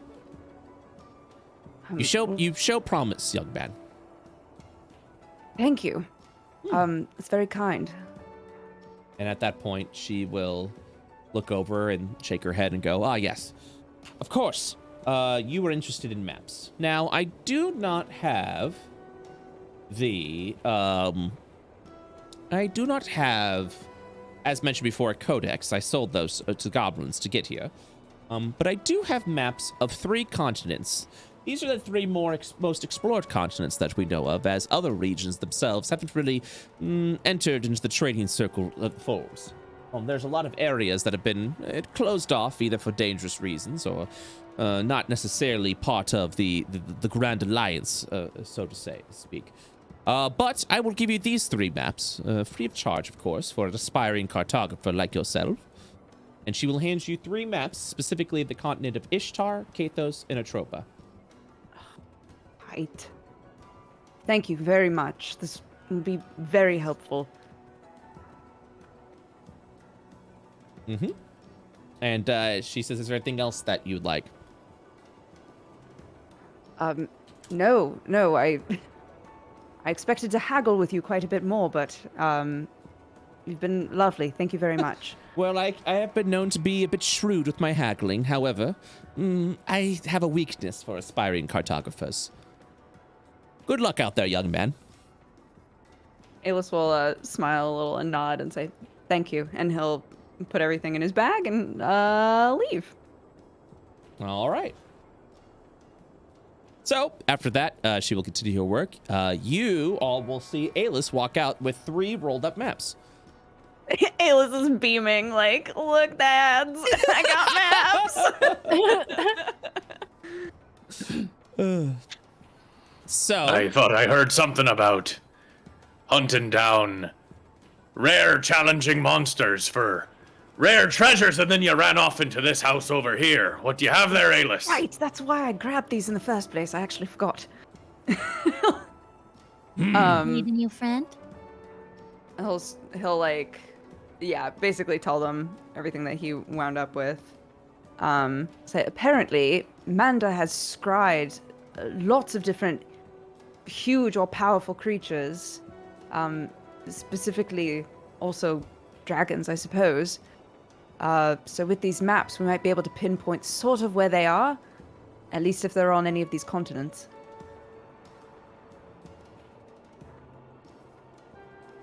Armstrong grabs a map, just opens it up, and starts taking a look at it.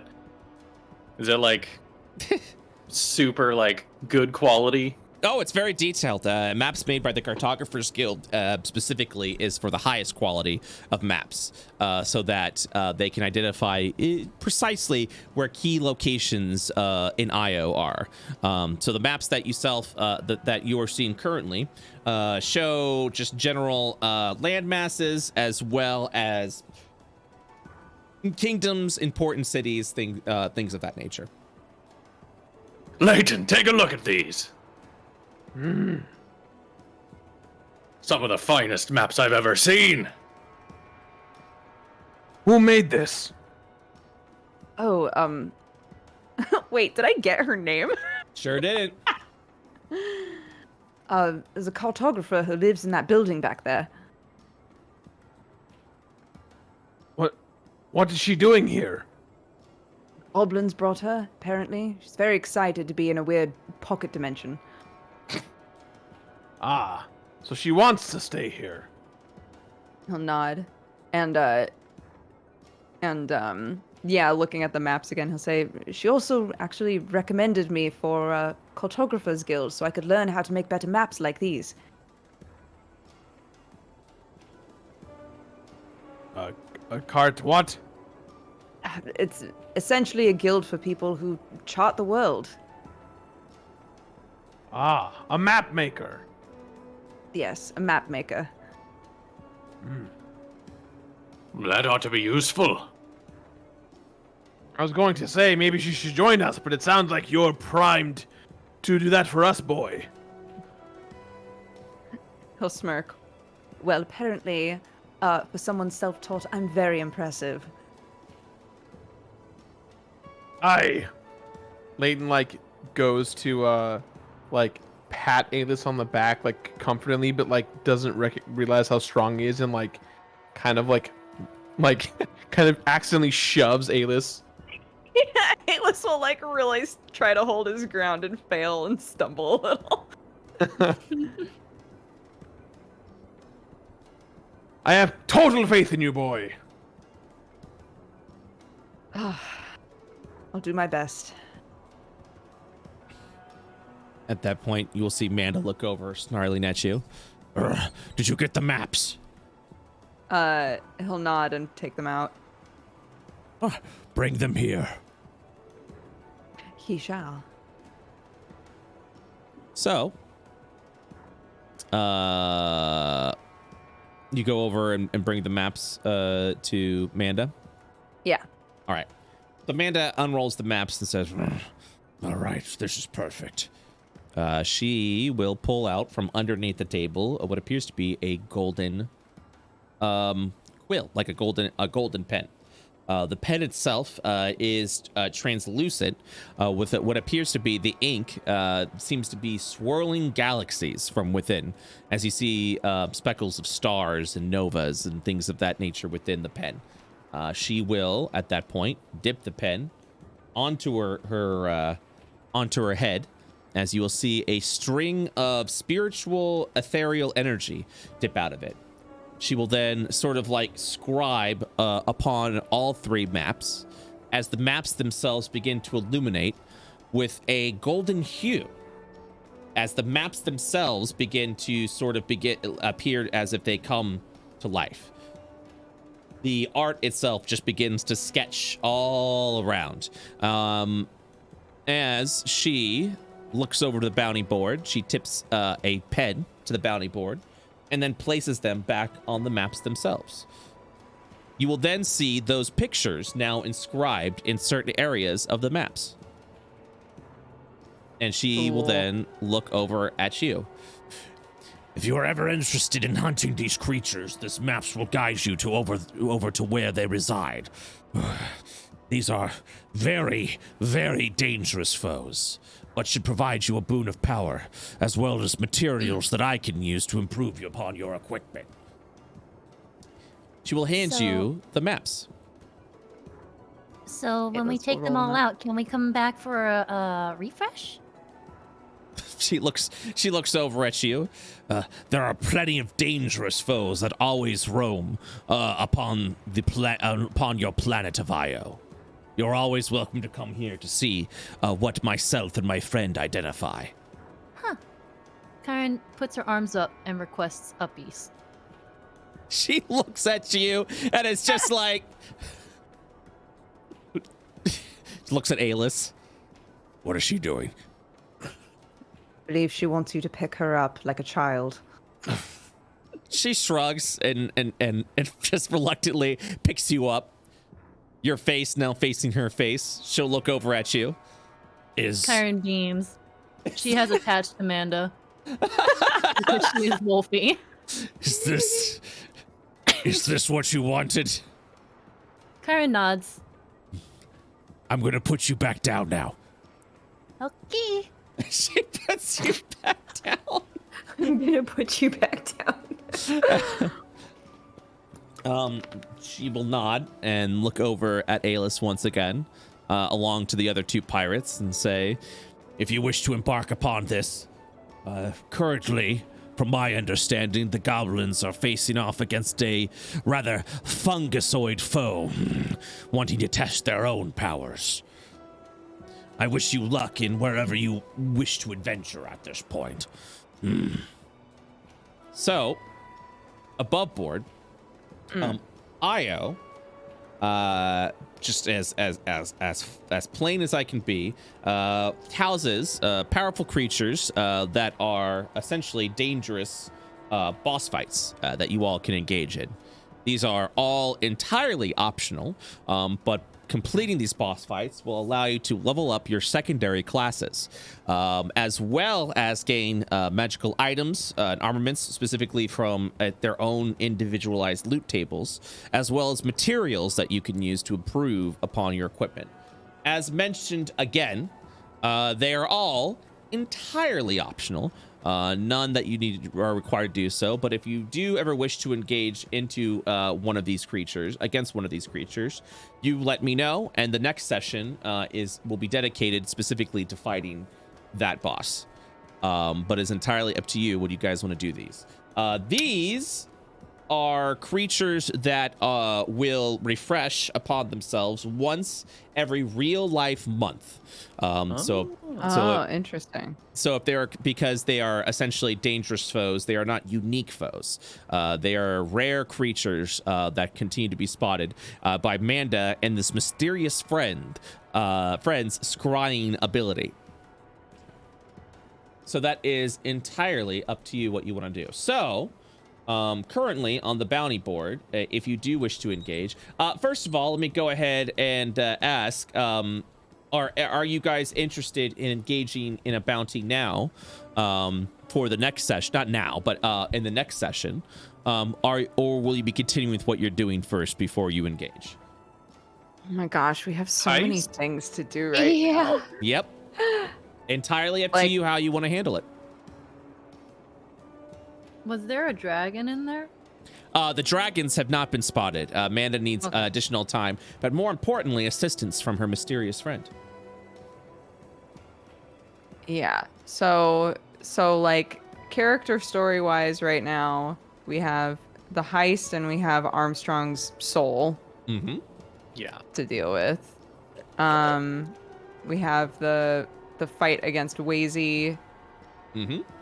And these monster battles. So plenty of I don't options. know. What do you guys think? Forgot about the Wazy thing. Yeah, I mean, I think like we should prioritize just because of pacing, we should probably prioritize like a story thing first for us before doing Wazy. Also have to deal with Scrum too. Oh yeah. Yeah, I that's feel like kind that's of gonna wrapped tie in in. with The with soul. Armstrong's soul stuff.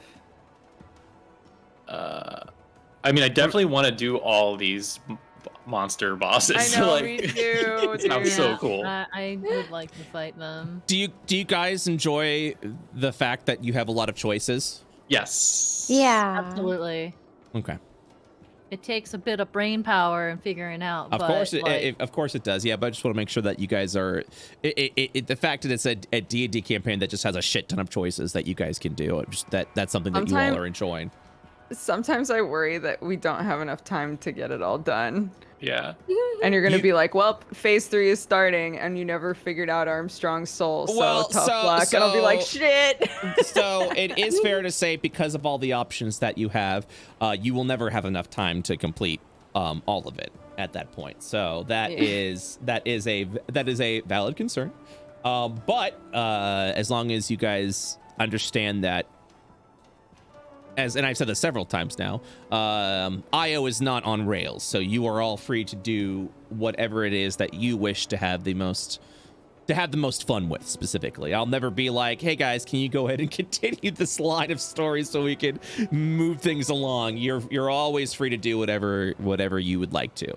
So to answer your question, Brett, I think probably not monster fight next session. Right. Yeah.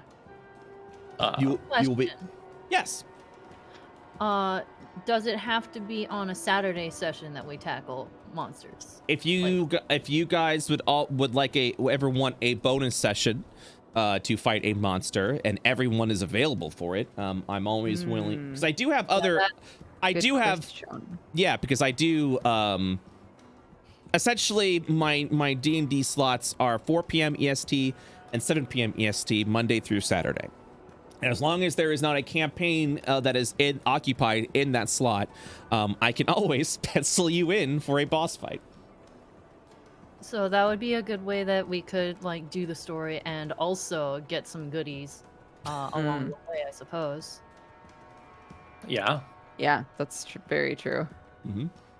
But I'm assuming travel is a factor. Like, we wouldn't be able to just like, like if we left off like halfway through the heist, we wouldn't be able to just like, let's go fight a boss. That is correct. You still have to travel to these locations. Some of the creatures are. I'm looking right now. There are some creatures that are located within Ishtar that you can literally go to like along the way while you're going to places, but there are creatures that are in different continents and different regions as well. That you would have to specifically go to. Because so the ones that are in Ishtar, we could do like in the midstream, like as a bonus. That is correct. Okay. That is correct. I will also let you know that because you have established a ritual to arrive here in Atlas, you guys can go to locations with deep magical energies to effectively create a portal system, if you so wish, that you can, instead of recalling back to where you guys teleported from, you can use this, you can build, if you ever decide to, you can build a portal system so that you can go to different locations, essentially establishing your own transportation network. But that is something that you would have to establish and do on your own with your spellcasters. But specifically, you need to find areas of high magical attunement and then using arcane checks as well as several rituals, establish a teleportation point so that you don't have to recall back. You can just teleport to there. So if you go to other continents and do that, everyone honestly that is an Atlas can establish their own teleportation network, so you guys can travel between the continents. You have reached that level of power and magic that is totally within your realm of possibility.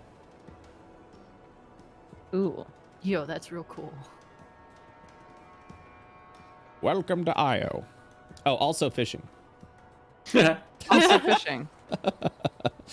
Imagine warping across the world like in a couple of hours just to go fishing. It is more likely than you think. I love this because I love the idea of us as spellcasters establishing basically fast travel and Armstrong just being really huffy about it. Like, we could just take the ship. It's totally easier.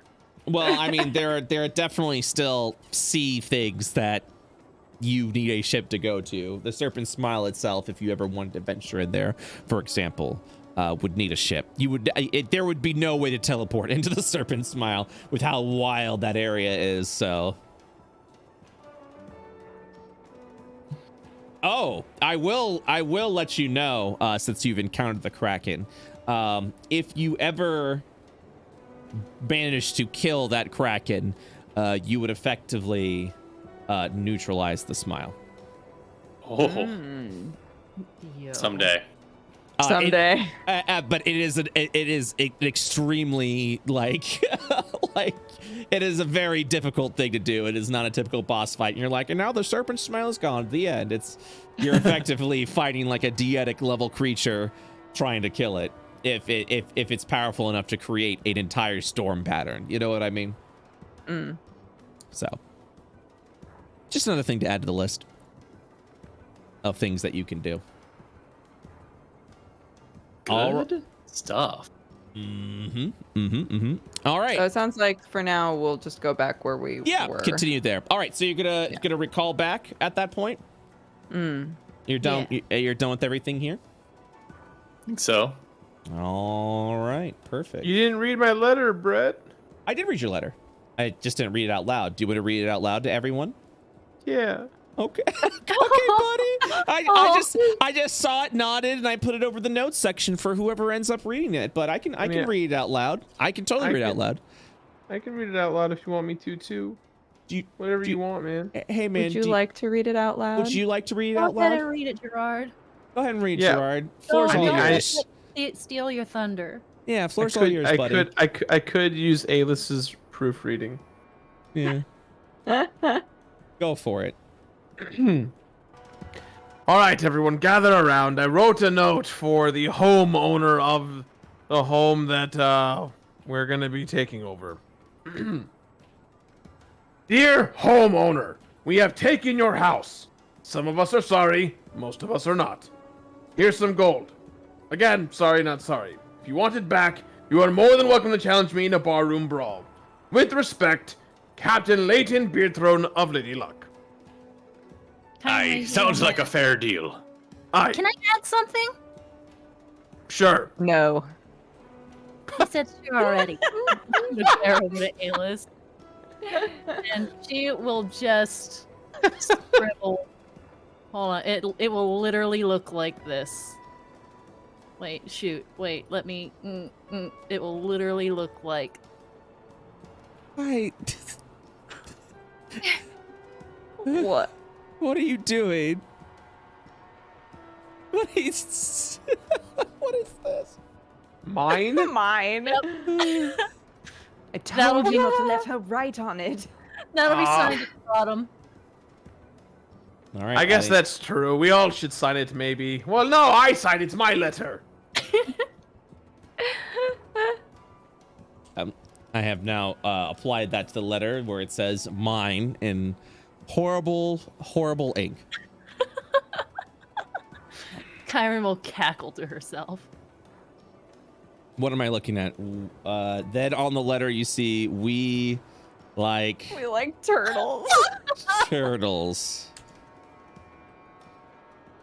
Kyron's also gonna put. Okay. I'm gonna go ahead and write this. Angry frown face. All right, you guys good. Yeah. All right, so all of that was written on the letter and placed over in the house, the repaired house. Did you say the door now has a moon on it? A moon and a moon slab and of meat. Yeah. A meat egg. All right, I have placed that down now. Okay, I think that about covers that. Anything else you guys want to do in that list before you teleport back? Can't think of anything. No. Excellent. The special weapons are not done, right? So your +1 weapons are done, but any special requests are not done. Yeah, we had the immortal gunblade and the kraken dagger. Yep. So special item request. Can my dagger get +1 in my Yep. sheet later? Thank you. Immortal gunblade, kraken dagger, and then I have to write this down. Sniper magic staff. All right. And then you said Kyron. Who got +1 weapons? I got a +1 dagger. I think I got some kind of bow or daggers or something. Okay, Kyron You got got. a short bow, didn't you? Yeah. Well, you already have daggers and short bow, so let me go ahead and do short bow, +1, and then you've also got dagger +1. Boop, boop, boop. And then I will remove this. I'm looking at everyone's inventory now, and your short bow also removed. And then Kyron, you got a dagger +1. Yeah. Okay. Everything else is good. Double checking everything real quick. Armstrong, you got a rapier +2. Yeah, I think the studded leather got a +1 added. Yep, it did. Already there. Yeah, and the rapier was already +2, I think. Yeah. Yep. Going through the list. Okay, we're good there. Luna's good. Kyron's good. Alis, is there any sort of like... All right, so let me add this to your inventory. Paper. Books. Books. Infinite My books. quill. My Levin quill. Quill. Oh. 11. I'm actually gonna put this on your there. Quill. Pen. Ink pen. Scribe's pen. Ink pen. Maps. Maps. Magical pen. Okay, and then I'm also gonna get maps. Case, map, or scroll. Okay. Oh, actually, hold on. Remove. Custom item. Add custom item. This item is going to be Ishtar map. Gosh, I'm sorry. 1 second. Ishtar magical map.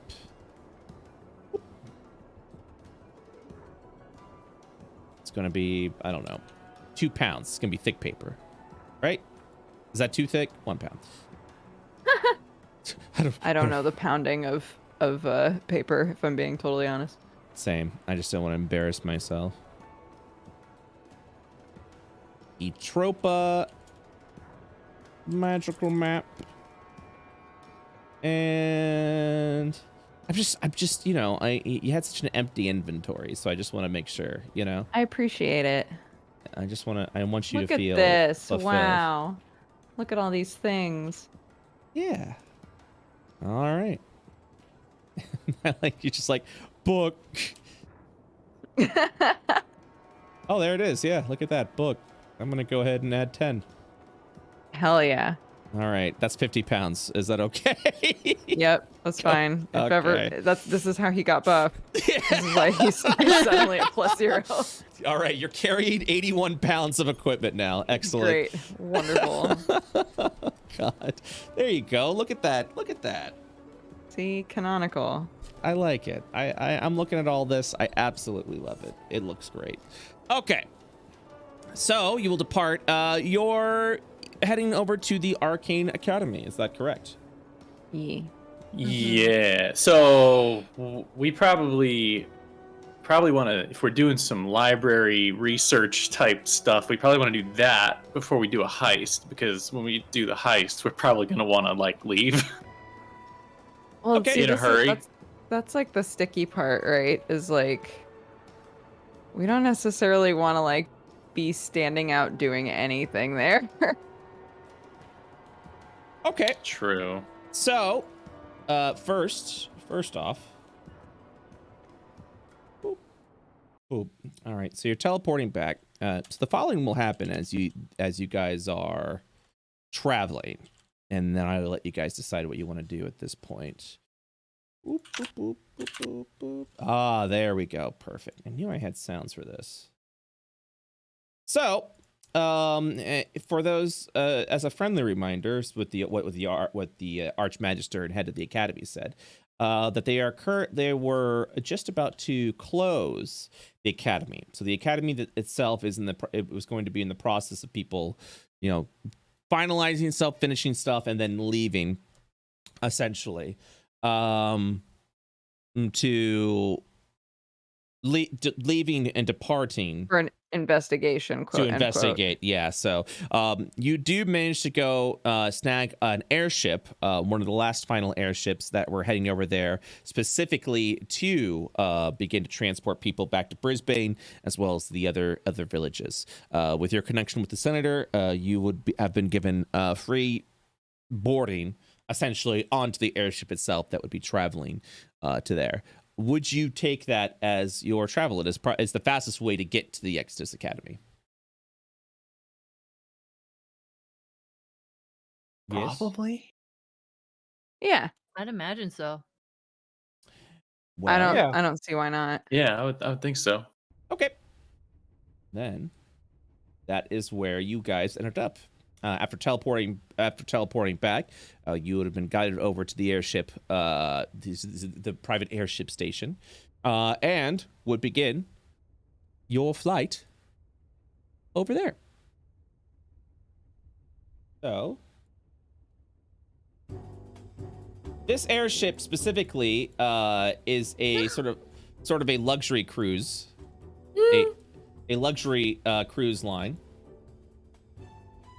At this point in time, that transports students over to and fro to the Exodus Academy. So you would be one of the few people that would be on there. Is there anything in particular that you'd like to do? What's up? Are we like exposed to the air, the open air right now? No. This is interior. You're currently interior. Although you are able to go all the way up to the top of the ship, and that is exposed to open air.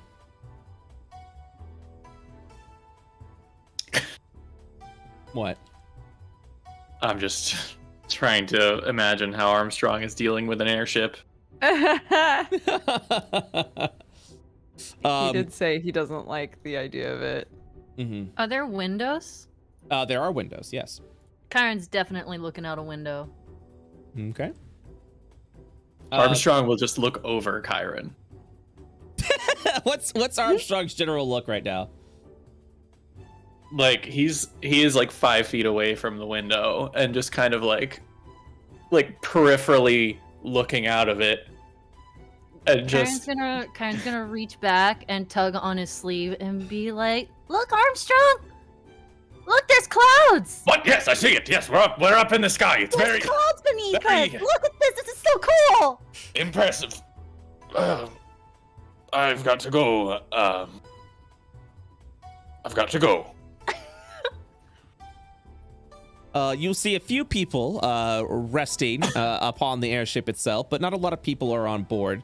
since not many people are heading to the academy these days, especially with everything being there.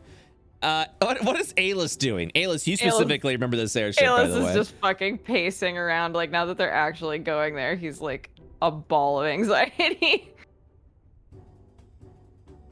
Luna, you see Alis. Luna and Leighton, you see Alis pacing around while Armstrong appears to be in mid-panic attack. It's a really good vibe here on this airship. Armstrong, you okay there? I just adjusting to the atmosphere. Just remember, this is a really safe ship. If anything happened, I'd just feather fall you, so you'd float safely to the ground. Nothing to worry about. Aye, very good, very good. Thank you, Luna. You're a great. Where would a fella use the facilities if he were so inclined? Off the edge of the ship? And Armstrong just runs into this room here and throws up. Oh no! Karen's just bullying him now. If it's loud enough to hear, Alis winces. You hear heavy footsteps from the north as one of the Extus guardians of the airship will walk over. You'll see a large construct kind of like pacing over there. It appears it has an intimidating look, but it is not hostile. It'll look over at Luna. Stand aside, citizen. This unit is capable of administering medical help. And it looks in as you will then, as you're vomiting currently, you will see the large construct peek in over there. Do you need assistance, citizen? No, it's all under control. He's having a panic attack. And he's airsick. It is important that you do not look out the window while you are experiencing air sickness and having a panic attack. I can administer a calming spell for you if it will assist you with your travels. Fine. It will then hold out its hand as you see this pink and purple mist apply over to you. You can make a wisdom saving throw if you'd like, or you can just fail this currently. Just to accept whatever it is. Exactly. Yeah, I'll just let it happen. All right. A combination of a spell of a calming spell / a charm person spell is then applied over to you, and the automaton will simply state, "Relax." As you will then, the charm person will take case, which will then just completely like relax your body and allow you to calm down as you sort of like slump down over to this chair. Aye, relaxing. Here I am, relaxing. You just feel a calm and like heaviness go over to you, and before then, the construct will then state, "Would you like a sleep aid?" No, if this bird goes down, I want to be aware of my own mortality.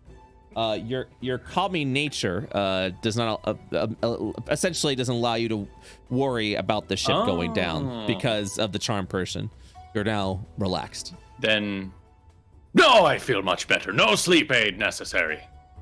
Please allow. I got Please this, this, Mr. Robot. Leighton pulls out his best whiskey and just puts it right next to Armstrong. Use that in case you need to. Now we're talking. The automaton. So Leighton walks out with the whiskey. The automaton will look at Leighton and then look over at Armstrong and say, "My apologies. This is a dry ship that is meant to transport children into an academy. I will have to confiscate that whiskey." And can you just don't break it, okay? It's my favorite whiskey. You are permitted to take it back if you wish. Thank you. Well, Leighton, like, light of hand, pours a little bit in his water canteen and then puts it back in his bottle. And then goes, in case you need some water, here you go. And gives him a little, like, puts the canister next to him. Can I drink that, like, willingly under the charm effect? Oh yeah, but you're relaxed. So one right. second, the construct will. Yep. Go ahead and do a sleight of hand check, Leighton. Oh, motherfucker. Uh-oh. I was hoping you'd let me do this. No, the robot is very insistent. All right, so as you do pour it over, you give a knowing wink over to Armstrong. The construct will continue to witness you do that, and then at that point will lean in, holding out a hand. I will have to ask you to hand me that water skin, as it contains the contents of alcohol. Sorry, Armstrong. well, fear not. If the Miss Demeanor ever goes airborne, she won't be a dry ship. Aye. Leighton hands the construct the water thing. I shall dispose of this. Let me know if you need of any further assistance. And then you'll just see it just kind of like walking around everyone. And then it just goes above board, like not above board, but onto the top of the ship. If you look outside the window, you will see a liquid being tossed out over on the side. Oh no. You win some, you lose some. Alis continues to gaze outside the ship.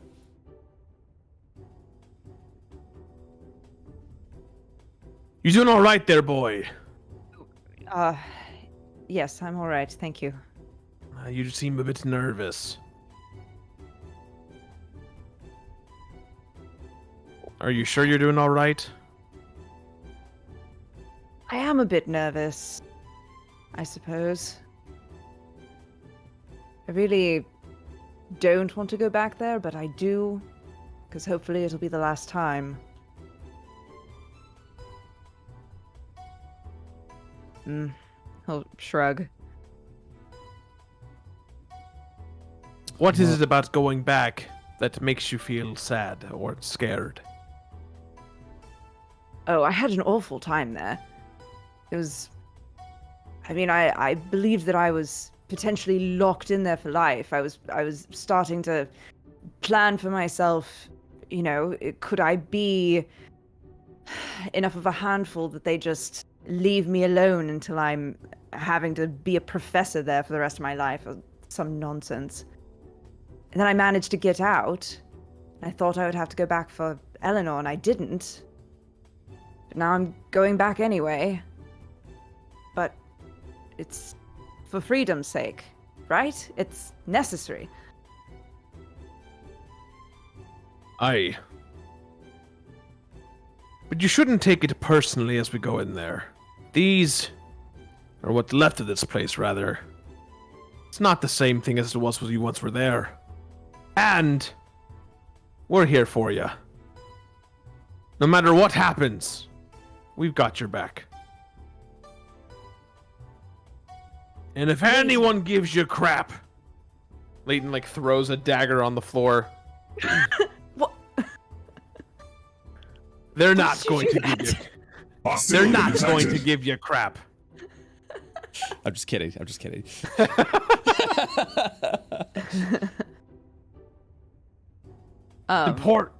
It's important that as you enter this place to remember that no one controls you. You control your own fate and destiny. And if anyone tries to tell you otherwise, well, they're gonna have to mess with the whole crew. He'll smile a little and he'll nod. I keep having to remind myself that I'm not on my own anymore. Well, if you are a pirate, you have to remember, this may sound a bit cheesy, but the pirate's life is free. And you are free. He'll nod, and then he'll kind of like look at Leighton sort of oddly for a second. And then he'll look back out the window. Leighton, did you mean it? back there. That you would adopt me. Of course. Since you've joined this team, or this crew rather, you've been growing so much. You've been alone for a long time. And as someone who spent a lifetime in anguish and being alone, I don't want that fate for myself or anyone, young or old. And I see your ambition, that spark, that fire that I used to have, that Armstrong still has somewhere in those old bones.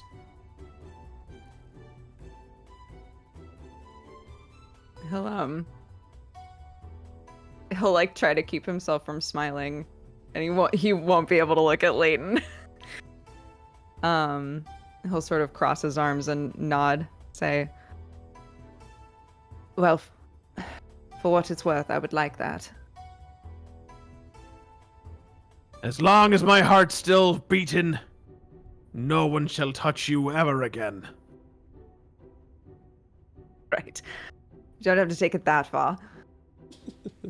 No, seriously, no one will get within 5 feet of you. If they do anything, I will dismember every piece of their body. All right. Don't say that in front of the construct. Oh, you're right. Sorry. I will politely ask no one to approach you. There. Alis will look at him now and smile and kind of like gently put a hand on his arm and then pull it away. And take a deep breath. Feel much better. Thank you. Aye. Now remember, as a pirate, you must puff your chest up. And like Leighton basically tries to do a superhero pose. When you walk into a room of strangers, you puff your chest up and you demand the room. Even if it's people you don't know or people you do know, they will respect you. And if they don't, well then you show them the tip of your blade. Leighton, I don't think that that's going to work as well for me as it does for you. Oh. You have no idea what it'll do. Don't fear anything, boy. You've got this. I'll nod. We've got this. Luna and Kyron, what are you guys doing? Kyron's just kind of hanging out. She'll periodically be going to a window and then wandering around again. She's just exploring. Gotcha. And Luna, what have you been doing? I think Luna's just completely taken aback with the altitude. She loves it. She's just looking down at everything oh, trees everywhere and water. And I think she's just pretty happy to be up high. Okie dokie. Armstrong, what are you currently doing? I think he would. I think he knows he's got to accept air travel. So now that he's feeling a little better, he'll probably slowly creep on over to where Luna is and still keep his distance from the window and just try to peek out without losing his lunch.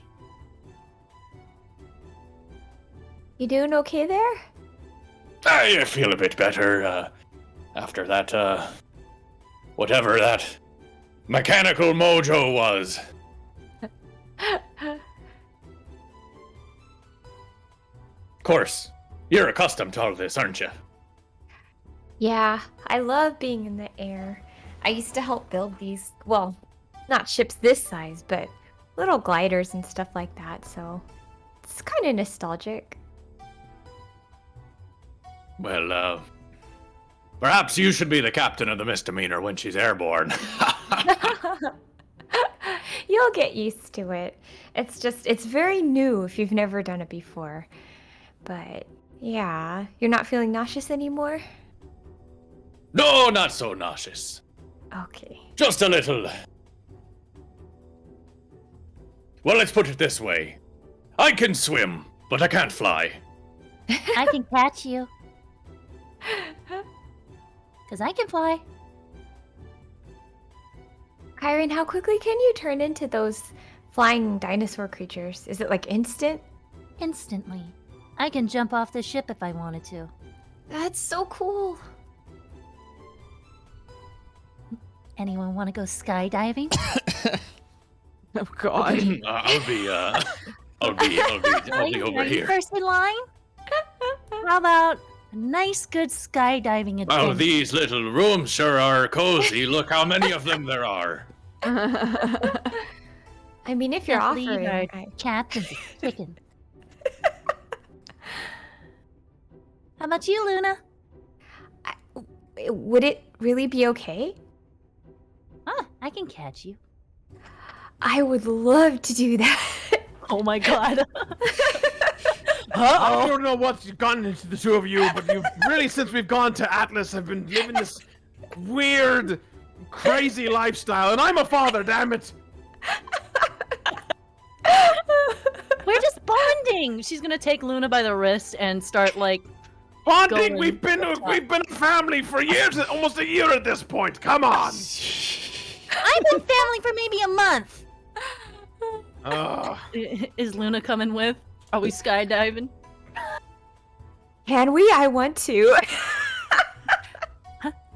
Like I said, I'll catch you.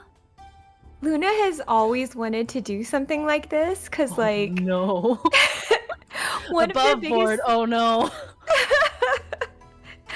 one of the people that worked at the glider company place was a druid and could like instantly shapeshift, and that to her was like the most fascinating thing, cause she's just always had a fascination with that.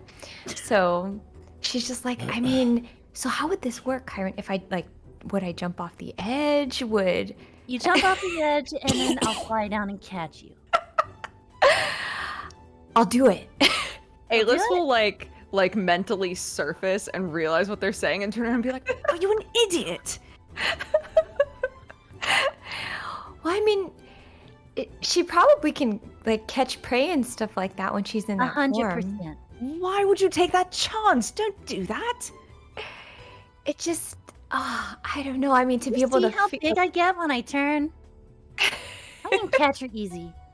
And you know, if anything goes wrong, like I could featherfall myself. All right, I'm going to bed. I can't participate in any of this. You sure you don't want to join in? No. Actually, you might be too heavy. I heard that. Leighton, did she just call you fat? It wouldn't be the first time someone called me fat. How long is this flight, by the way? So it's gonna be a few hours before you would arrive over at the Arcane Academy. Above board, can I cast featherfall instantly on myself if anything goes wrong? As a reaction, yes, you can. Hey, no reason not to. Let's do it. All right. Luna kind of excitedly runs over to the edge and looks over. So, if you want to, you guys would go you two would go above the on the top of the airship. Is that something you guys are actually doing? I guess I'm so. down. Because So- I've Kyron's got bat 100% curious. protection. I've got featherfall protection. Yeah, so needless to say, as you would leap off the airship to do that, there would be a lot of panicked faces, while you would then also see Kyron leap out after you, transforming into a giant bird at that point in time. By the way, everyone say goodbye to Gerard. Gerard is going to be heading out. Good night, Gerard. Sorry, I gotta bounce. I No, usually please. would be fine, but No, please, yeah. I didn't want to call you out, but I wanted everyone to say good night to you. No, it's all Actually, I'd good. say good night to you. In character, You'd be sleeping. So. Yeah, you would absolutely be sleeping. Okay. Bye, guys. Have fun. Bye-bye. See ya, man. Bye. Take care. So yeah, that is what you two would be doing successfully, I might add, scaring the crap out of everyone. But you would just get these just giant talons just digging into you, Luna, to get picked up. Alis, you would be watching this from actually within. Horrified. Actually horrified. Luna and Kyron, this is going to be blacked out for a second, just so you know. And you're not going to see anything. Same thing over there, and that's what you do. Armstrong, before you walk out to see what's going on, you would be sitting there. Sorry, just because something's happening right now. Yeah. Alis, you're also not going to see anything for a moment. If you'd like to go ahead and enjoy the view, you can. Do I have everything there? I do. Okay, awesome. Armstrong, while you were sitting there, trying to relax and trying to calm down, you would feel darkness surround you.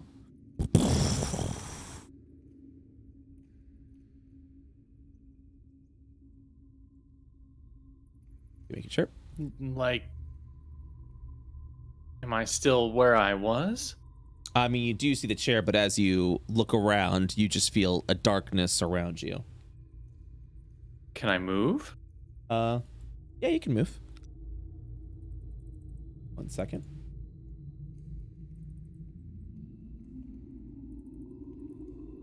As it just feels as if time has stopped. What in the... What's going on? Alis? Leighton? Who goes there? Hi. You hear. Until suddenly... as the kobold is now sitting on the couch. Oh, I don't have time for your shite right now. I believe you'll make time. And he'll pat his little kobold hand over on the couch. All right. What is it that you want? Let's get this over with. Yeah. So, kind of an embarrassing note, but do you remember how I told you not to go to Asmodia? Aye. May need you to go to Asmodia. He'll say, This is some sort of reverse psychology. It's not gonna work on me, fella. He shakes his head and holds up his paws. No reverse psychology intended. You've been actually a very good subject, and you'll just kind of feel his ghostly paw like pat your shoulder at that point. Very respectful. I actually thought you were going to be causing more trouble, but you've been very docile, very tame. Armstrong hates every single adjective that is being used right now. Very obedient, and the deep one thanks you. I, as a person, am upset right now. Well, that's certainly a relief to hear. I bet you it is. So here's the deal. He'll hop off at the couch at that point in time, kind of sort of like flipping over, and as he does, you'll see just the darkness just expand out and open as he continues to walk. Are you seeing everything like kind of like fill out while he's doing that? Okay, cool, awesome. That's the effect I wanted. He walks over to the hallway, just kind of giving you guys a little bit more room before turning. How has life been without the well, I'm trying to whistle. I can't whistle. What the frick? Oh, whatever. He can't. He whistles to himself and points over at his chest, signifying the absence of your soul. Without, Oh, that old thing. Well, I hardly miss it. Oh. I'm lying. Oh, well, that's good. What if I was able to offer to give it back to you if you were interested? Well, seeing as how, it's not really that big of a deal to me. What would you ask me to do? Well, come to Asmodia. My boss would like to finally meet you face to face for a conversation. Your boss being the deep one? He kind of gives like a duh nod, like, yeah. Interesting. Seems you've been dealing with some spooky business with some strange abominations from space. I sure puts your weirdness to shame, don't it? It's a bit of a problem. Well, we do agree on that. You're not very familiar with us. Us being denizens of the shadow. Also where we are keeping your soul and spirit. Keeping your heart alive so that you can adventure on as a pirate would do. There's a lot of this planet that you don't know, old man. It's a lot we're not willing to tell you right now. But the creature that you fought off against, the one from the stars. The space baby. Yes, space baby. That whole mess is actually part of the reason why we are where we are and who we are. And it seems that even though that you may have emerged, he'll shrug, victorious in one fight, you're actually losing pretty badly. And he'll nod a little bit. What makes you say that? I don't know if you've looked at the sky recently, but that's a problem. He's talking about the tear that's in the sky. Right. Yeah. Even though you've defeated fearsome creatures and careening corpses from the sky, a cult of mad people attempting to bring upon the destruction of their own civilization. Very short-minded goals. You're one to talk. He looks up at you and says, hey, we mind our own business. You were the one that wanted to make the deal.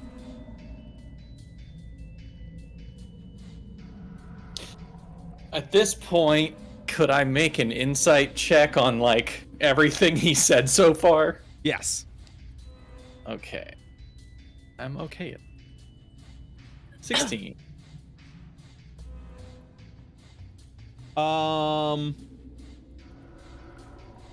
16? Yeah, he seems to be genuine. Okay. So, and that he looks over up to you as you're staring him down. He seems to be he's withholding, but he is not deceitful, is what I will say. Answer me this. Why didn't you want us going to Asmodia in the first place? Well, he'll look around over and look down. You see, we had our own business that we were attending to, but that's been altered a little bit with the big tear in the sky. You and I have a common enemy. It's the clan of Cosma, the space baby that you all fought against, and the big floating corpse in the sky that you're staring at right now, anytime you wish. In fact, we are who we are because of them and what they've done in our past. Again, he holds out his hands.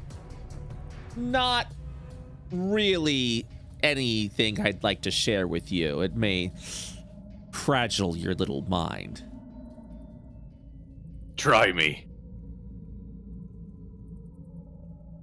Why should I? Well, you want my help, you'll have to be a little more forthcoming. Like I said, I don't really miss the soul all that much, so why would I do your bidding? He'll sit. He'll hold out his hand as the light will expand a little bit. He'll motion over to the chair in front of you.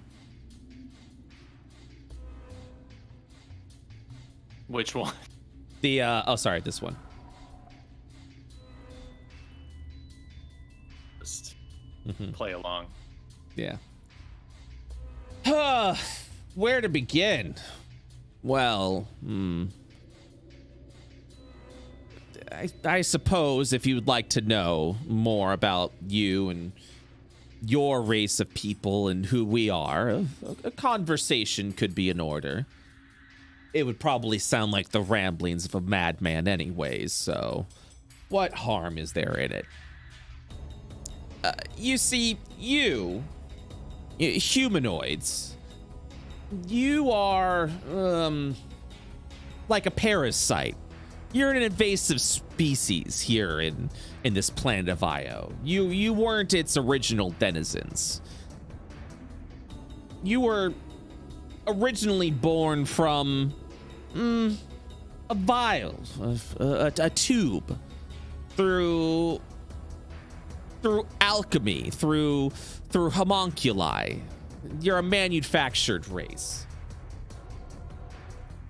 This planet used to belong, well, to me, and he points to himself. While I might take this form of a tiny kobold, I used to be part of an ancient civilization known as the Astari. I don't know if you're familiar with us yet or not. He tilts his head a little bit. That doesn't sound familiar above board. Yeah, you I don't know if you would ever would know about that, but players are more than willing to do that. If they want to speak out, if you did find out about the Astari. The only thing you know about the Astari is that is the ancient magics of the memory that is within you. And they are the original denizens of Astari, so he'll look Gotcha. yeah, so he'll continue to speak. You see, we lived in this planet rather peacefully for a long time ago. Your history books, I believe, dates Io to be as old as 1,000, 1,200, maybe 1,500 years or so. But Io has been around for a very, very, very, very long time. And that is where I came in, as part of an ancient peaceful civilization known as the Astari. And then your creators, humanoids, just like you, well, they invaded. They invaded the planet of Io because their planet had been destroyed a long, long, long time ago. And you see, one of the crazy things that apparently they decided to do with their infinite knowledge and wisdom is to turn a peaceful planet. I'm sure you're unfamiliar of the title, but it was once called Jupiter. They transformed this planet, he'll point up to the sky, into the sun that you see today. The Nova, specifically. They terraformed our planet, blew up the planet of Jupiter to transform it into a sun, which essentially released a whole baddie of things. The clan of Cosma, the space baby, the giant corpse in the sky, and well, that did something to us, to the Astari race. He'll lean forward a little bit. Kind of separated us into beings of energy that were sent into a realm of astral, and beings of shadow. He points to himself. And, I see. And that is why I'm here.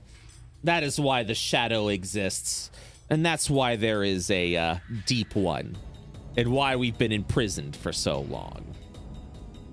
But you see, now the planet is no longer protected. There's a tear in the sky. The clan of Cosma seems to be moving forward with their agenda. And more than likely, they're looking to destroy this planet to finish what they started. Well, he'll jump down over at this point. A lot to take in, I'm certain. But needless to say, you're not supposed to be here. You were never supposed to be here. Well, we're here now, and we've got just as much of a right to live as anyone else. I suppose, he'll say quietly to himself. Maybe we'll allow you to stay at the table if you're willing to assist. Why do you need us to do your dirty work for you? He'll grumble underneath his mouth. Simply put, we are trapped in a different plane of existence. The shadow. We can influence things here, surely, but there's not much we can do outside of our realm. We would like to invite you to our realm. If you would wish to assist and save your planet.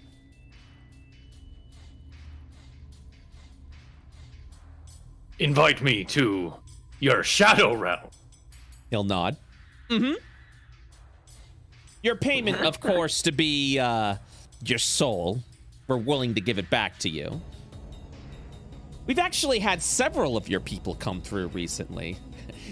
Several people that do not belong.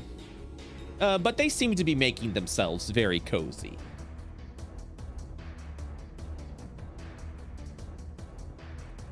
And you'll be, returning me soul to me before we do your dirty work. After, I think we'd feel more comfortable with that. Well, I'm not sure I can trust you. I'm not sure I can trust you. Well, perhaps we'll have to make another binding contract of yours. You want to make another contract? I'm game. And he'll sit back on the couch. Seems the only way that we can both get what we want. Very well.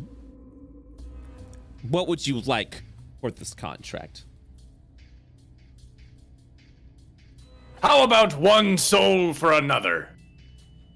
You don't follow through with your end of the bargain. And your shriveled little husk of a soul belongs to me. He tilts his head a little bit. So you get my soul. My form. You need to understand something. I'm already not complete. Sounds like a personal problem. A little bit. My actual physical form it exists in a different realm of being. An astral veil, if it will. I don't even know if it's still alive. Ooh. Let me ask you something. He looks over at you. Have you visited the astral veil before? Aye. He looks up. And how many Astari have you seen? And then he will illustrate an individual who appears to be blue-skinned with a variety of horns coming out of their head. This race appears to look like the former headmaster of the Astral Academy. He's the only one we've seen, though, right? That is correct. He specifically... Oh, hold on. Let me go ahead and... One moment. I apologize. I want to make sure that I actually have this. I do. Okay, cool. Awesome. So he, using illusion magic, will illustrate this individual.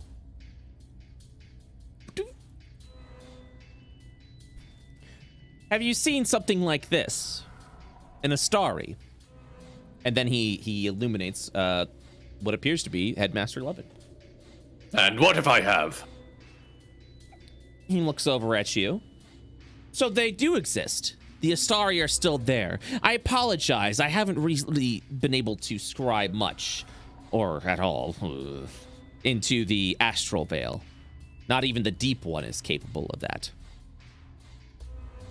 I just want to know if our race is still evident there. I may have seen one. What did it look like? He leans forward. Did he just show me this image? He showed you that image, and it appears to be like, and it looks exactly like Headmaster Levin. Why, the very one you showed me. He looks over to it, and he looks back at you. This one. Aye. This one right here is still alive? Well, not so much anymore.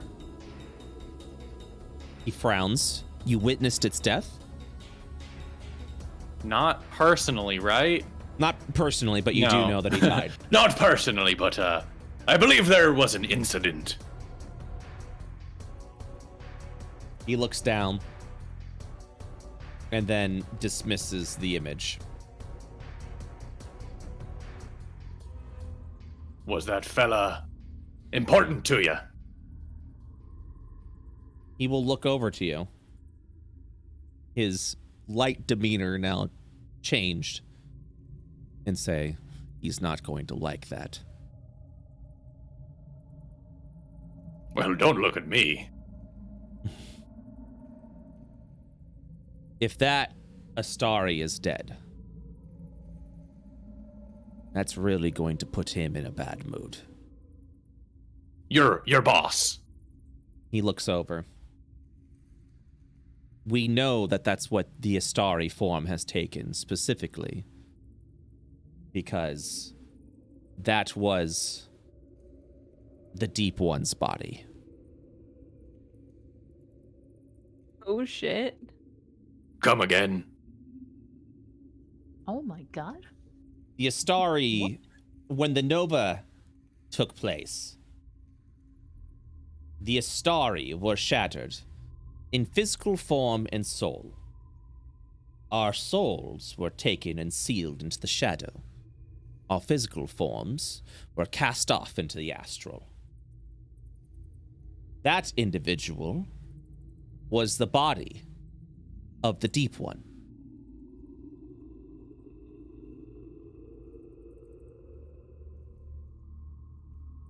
Well, sounds like everything's in order. Not exactly. However, this does put a bit of a hamper into things. I'm sure it does.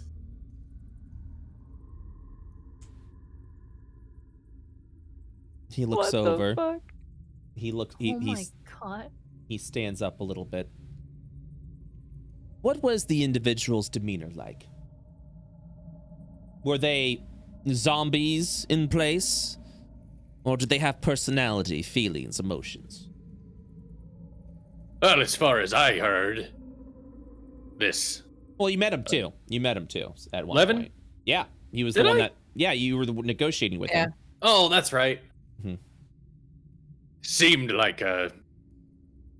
well... inconspicuous enough. Wouldn't have thought twice about him being, the Deep One himself. Was he an individual? So far as I could tell. Astaris were very powerful.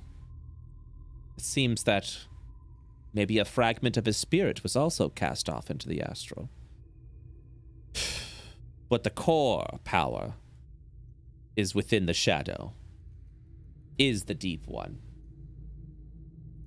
So, and he'll flip over a little bit and just look down. I will have to speak with my boss. Your deal is sound. If you wish to have me as tribute, if I don't get your soul back, you're more than welcome to. You would actually be doing me a favor. We can house in other vessels, if we so wish. The Deep One believed that they found a suitable one. However, that has been put on hold while we deal with this Cosma business. So will you be heading to Asmodia?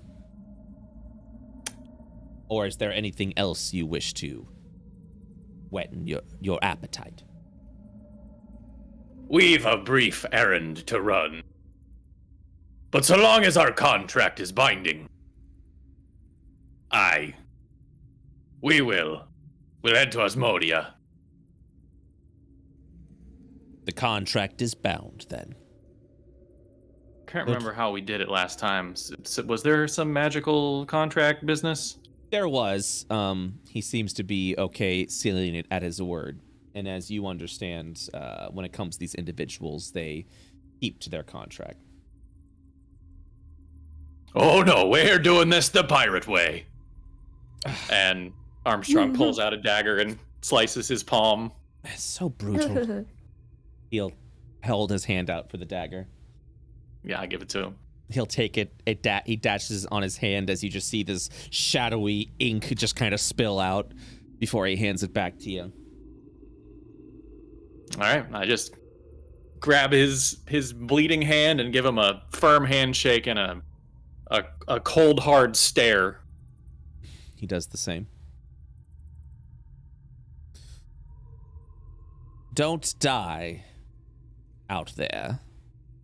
You and your crew will be needed very, very shortly. And then he will vanish, and as he does, the darkness will also fade away.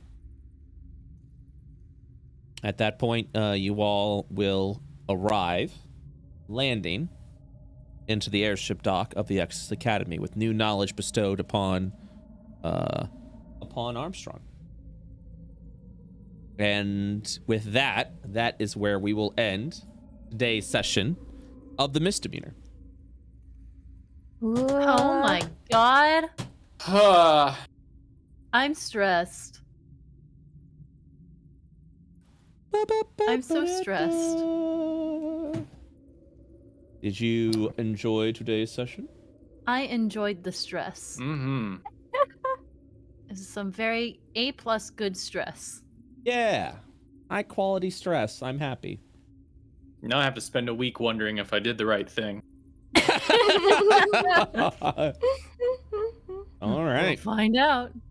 Um, And Luna and Kyron got to skydiving bond. It was great. That's so cool.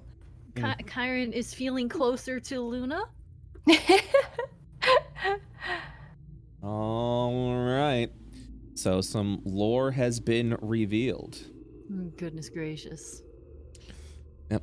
Astari, the original denizens of Io, the Astari, when the Nova incident happened, their form and a fragment of their spirit was cast off into the astral, and the rest of their like raw power and soul was sealed away into the shadow, leaving the planet essentially uninhabited, where the Aurorans came in, terraformed it for their needs, and created a new race of people so that they can continue to expand upon the world. And that is what you guys are. You are essentially the descendants of the Auroran terraforming project that reshaped the moon of Io because the planet Earth was destroyed. Beautiful. Io takes place in the future! Wow. Yep.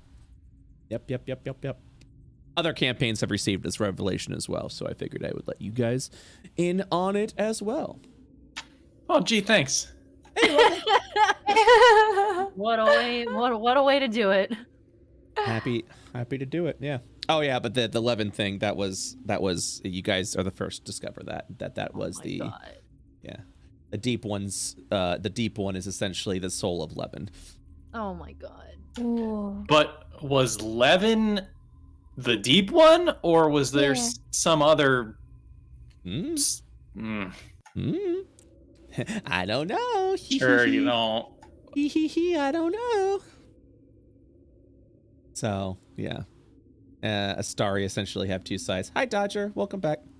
Hello. We were just talking about the reveals and things of that nature. So, Brett, I think you know. Maybe. But yeah, Brett's like, man, yeah, so many. God, I just have so many questions. Yeah, I don't know, but yeah, but that's that. Yeah, that you guys found out that Levin is that the deep one is essentially the soul and spirit of Levin, cast off into the shadow. Also, that I did tell everyone, just to recap, that Io is essentially a terraformed planet by the Auroran race, who were originally denizens of Earth before the Earth got destroyed, and so they came in. They came in. They invaded Io. They terraformed it, and you all are essentially the denizens of created by the Auroran people, who are also long gone. So that is it.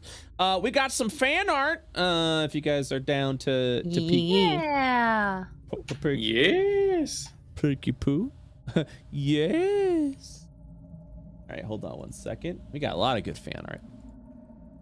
We got some great fan art today that I am happy to show off. Everyone did a great job on that. Welcome. I like chat's reaction as well, because a lot of members of chat also watch multiple campaigns. They're just like, what the fuck? What the fuck, dude? And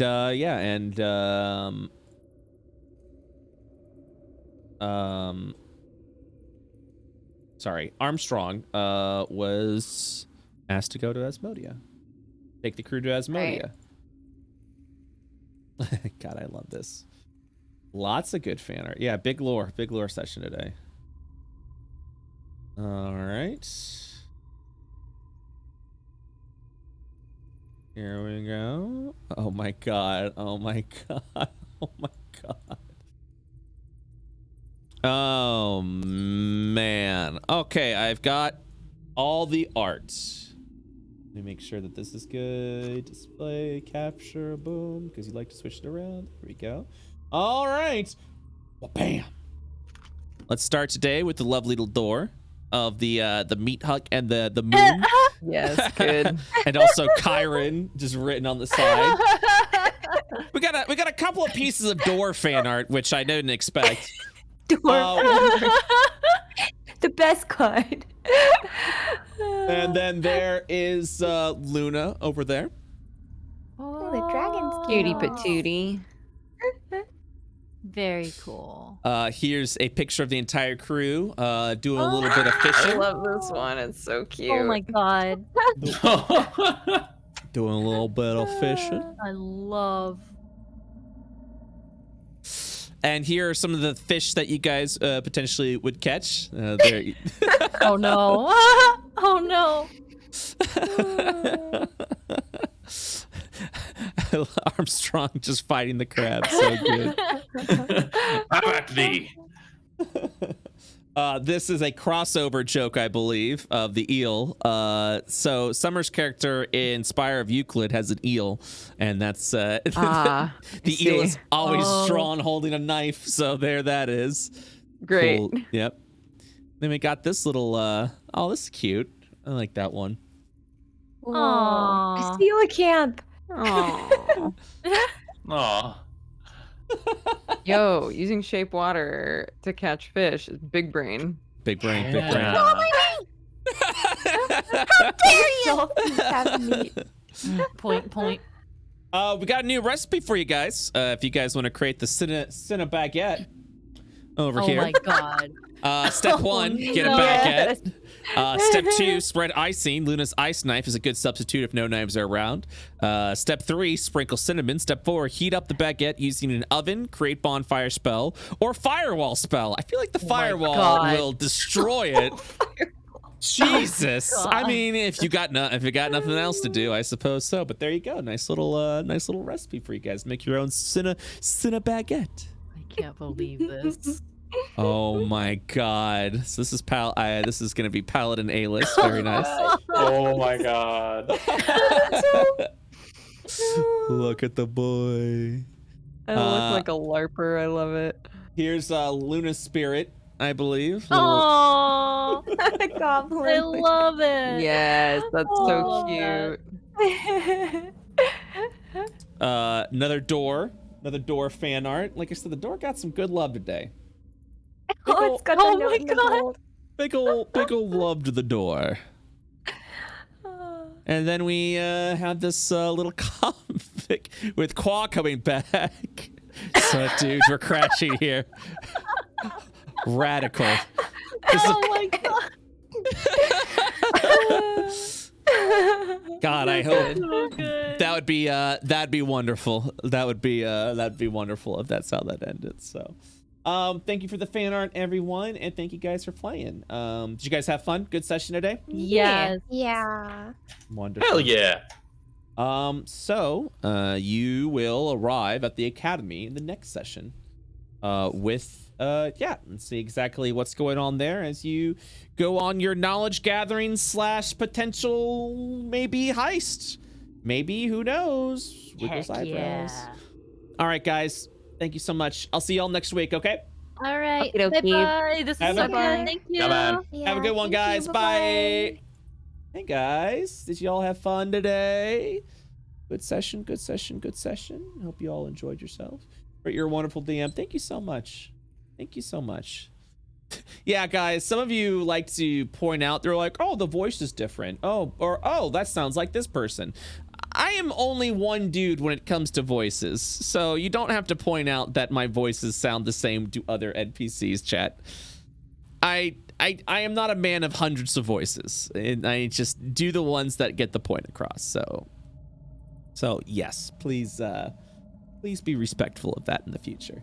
But thank you guys so much for watching. I appreciate that very much. If you guys would like to support this, the Kobold voice is spot on. Yeah, absolutely.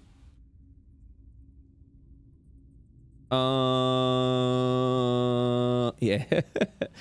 Head on over to our Patreon, chat. Our Patreon is where I'm able to make this my full-time job. You're able to donate as little as $3, and in higher tiers, you're able to get things like MP3s of the of all the campaign sessions. MP3s,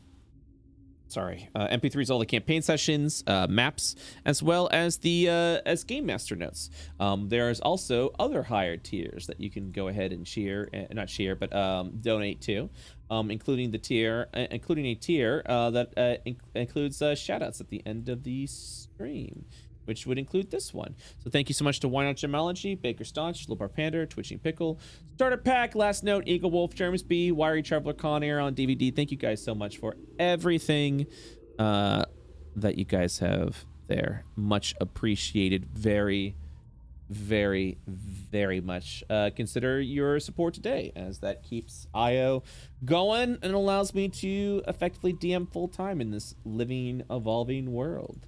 If you'd like to join the community, head on over to our IO channel. We have an IO Discord. One of our hottest channels right now, Fishing of IO, allows you all to head on over to the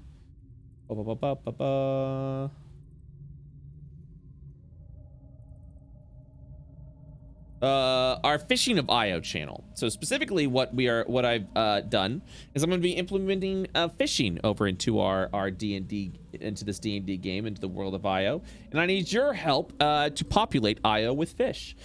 So simply what you can do is create a fish name and drop a description, and you may see your fish as part of the fishing roster of IO. It's been fun, a great conversation. Currently known fishing continents include, well, besides the ocean, that also includes Ishtar, Kathos, and Etropa. Apparently we're close to 200 fish entries. Thank you to everyone who's been adding their fish over there. It helps out a lot when it comes to making this this fishing content for IO. So thank you so much and it's really cool just to have the community just be a part of that and add on to that. So thank you. If you'd like to support and not using the Patreon, consider subscribing to the channel. You could subscribe for $4.99. Our pictures are allowed too. Yeah, if you guys want to draw pictures of the fish, please, by all means, add whatever you wish. Feel free to subscribe to the channel. We've got a lot of great raccoon-themed emotes. Go and check right now if you got a Prime sub available. If you've got a Prime sub open and you haven't been using it, consider dropping it here if you've enjoyed the content over there. Let me go ahead and I will thank everyone who has subscribed at the end of the stream. Also, we have a YouTube channel. If this is your first time in the world of IO, welcome. Glad to have you here. You can watch all of our sessions over on the YouTube channel since day one.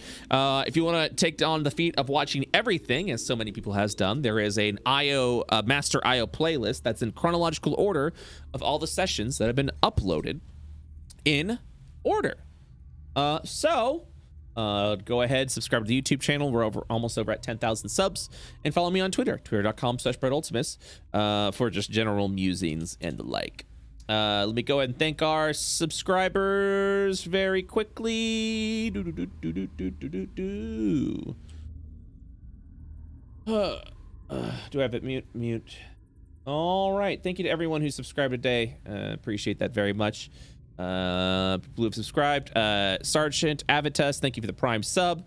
Lyra Star, thank you for the tier 1 sub for 26 months. Derp King McButt, thank you for the 100-bit cheer. Team Trusty Gem, thank you for the tier 1 sub for 8 months. BT Bollinger, thank you for the tier 1 sub for 13 months. Blood Orc, thank you for the Prime sub, and welcome to the Rack Pack. All right, guys, that's it for now. Thank you guys so much for watching. I'm out. I'll be back either tonight or tomorrow, more than likely tomorrow, with some general streaming. I'm gonna D&D's off for the next couple of days. Next D&D session, it's gonna be Tuesday at 4 p.m. EST. Big boss fight over at the mainframe of Atlas. I will see you all next time. Bye bye.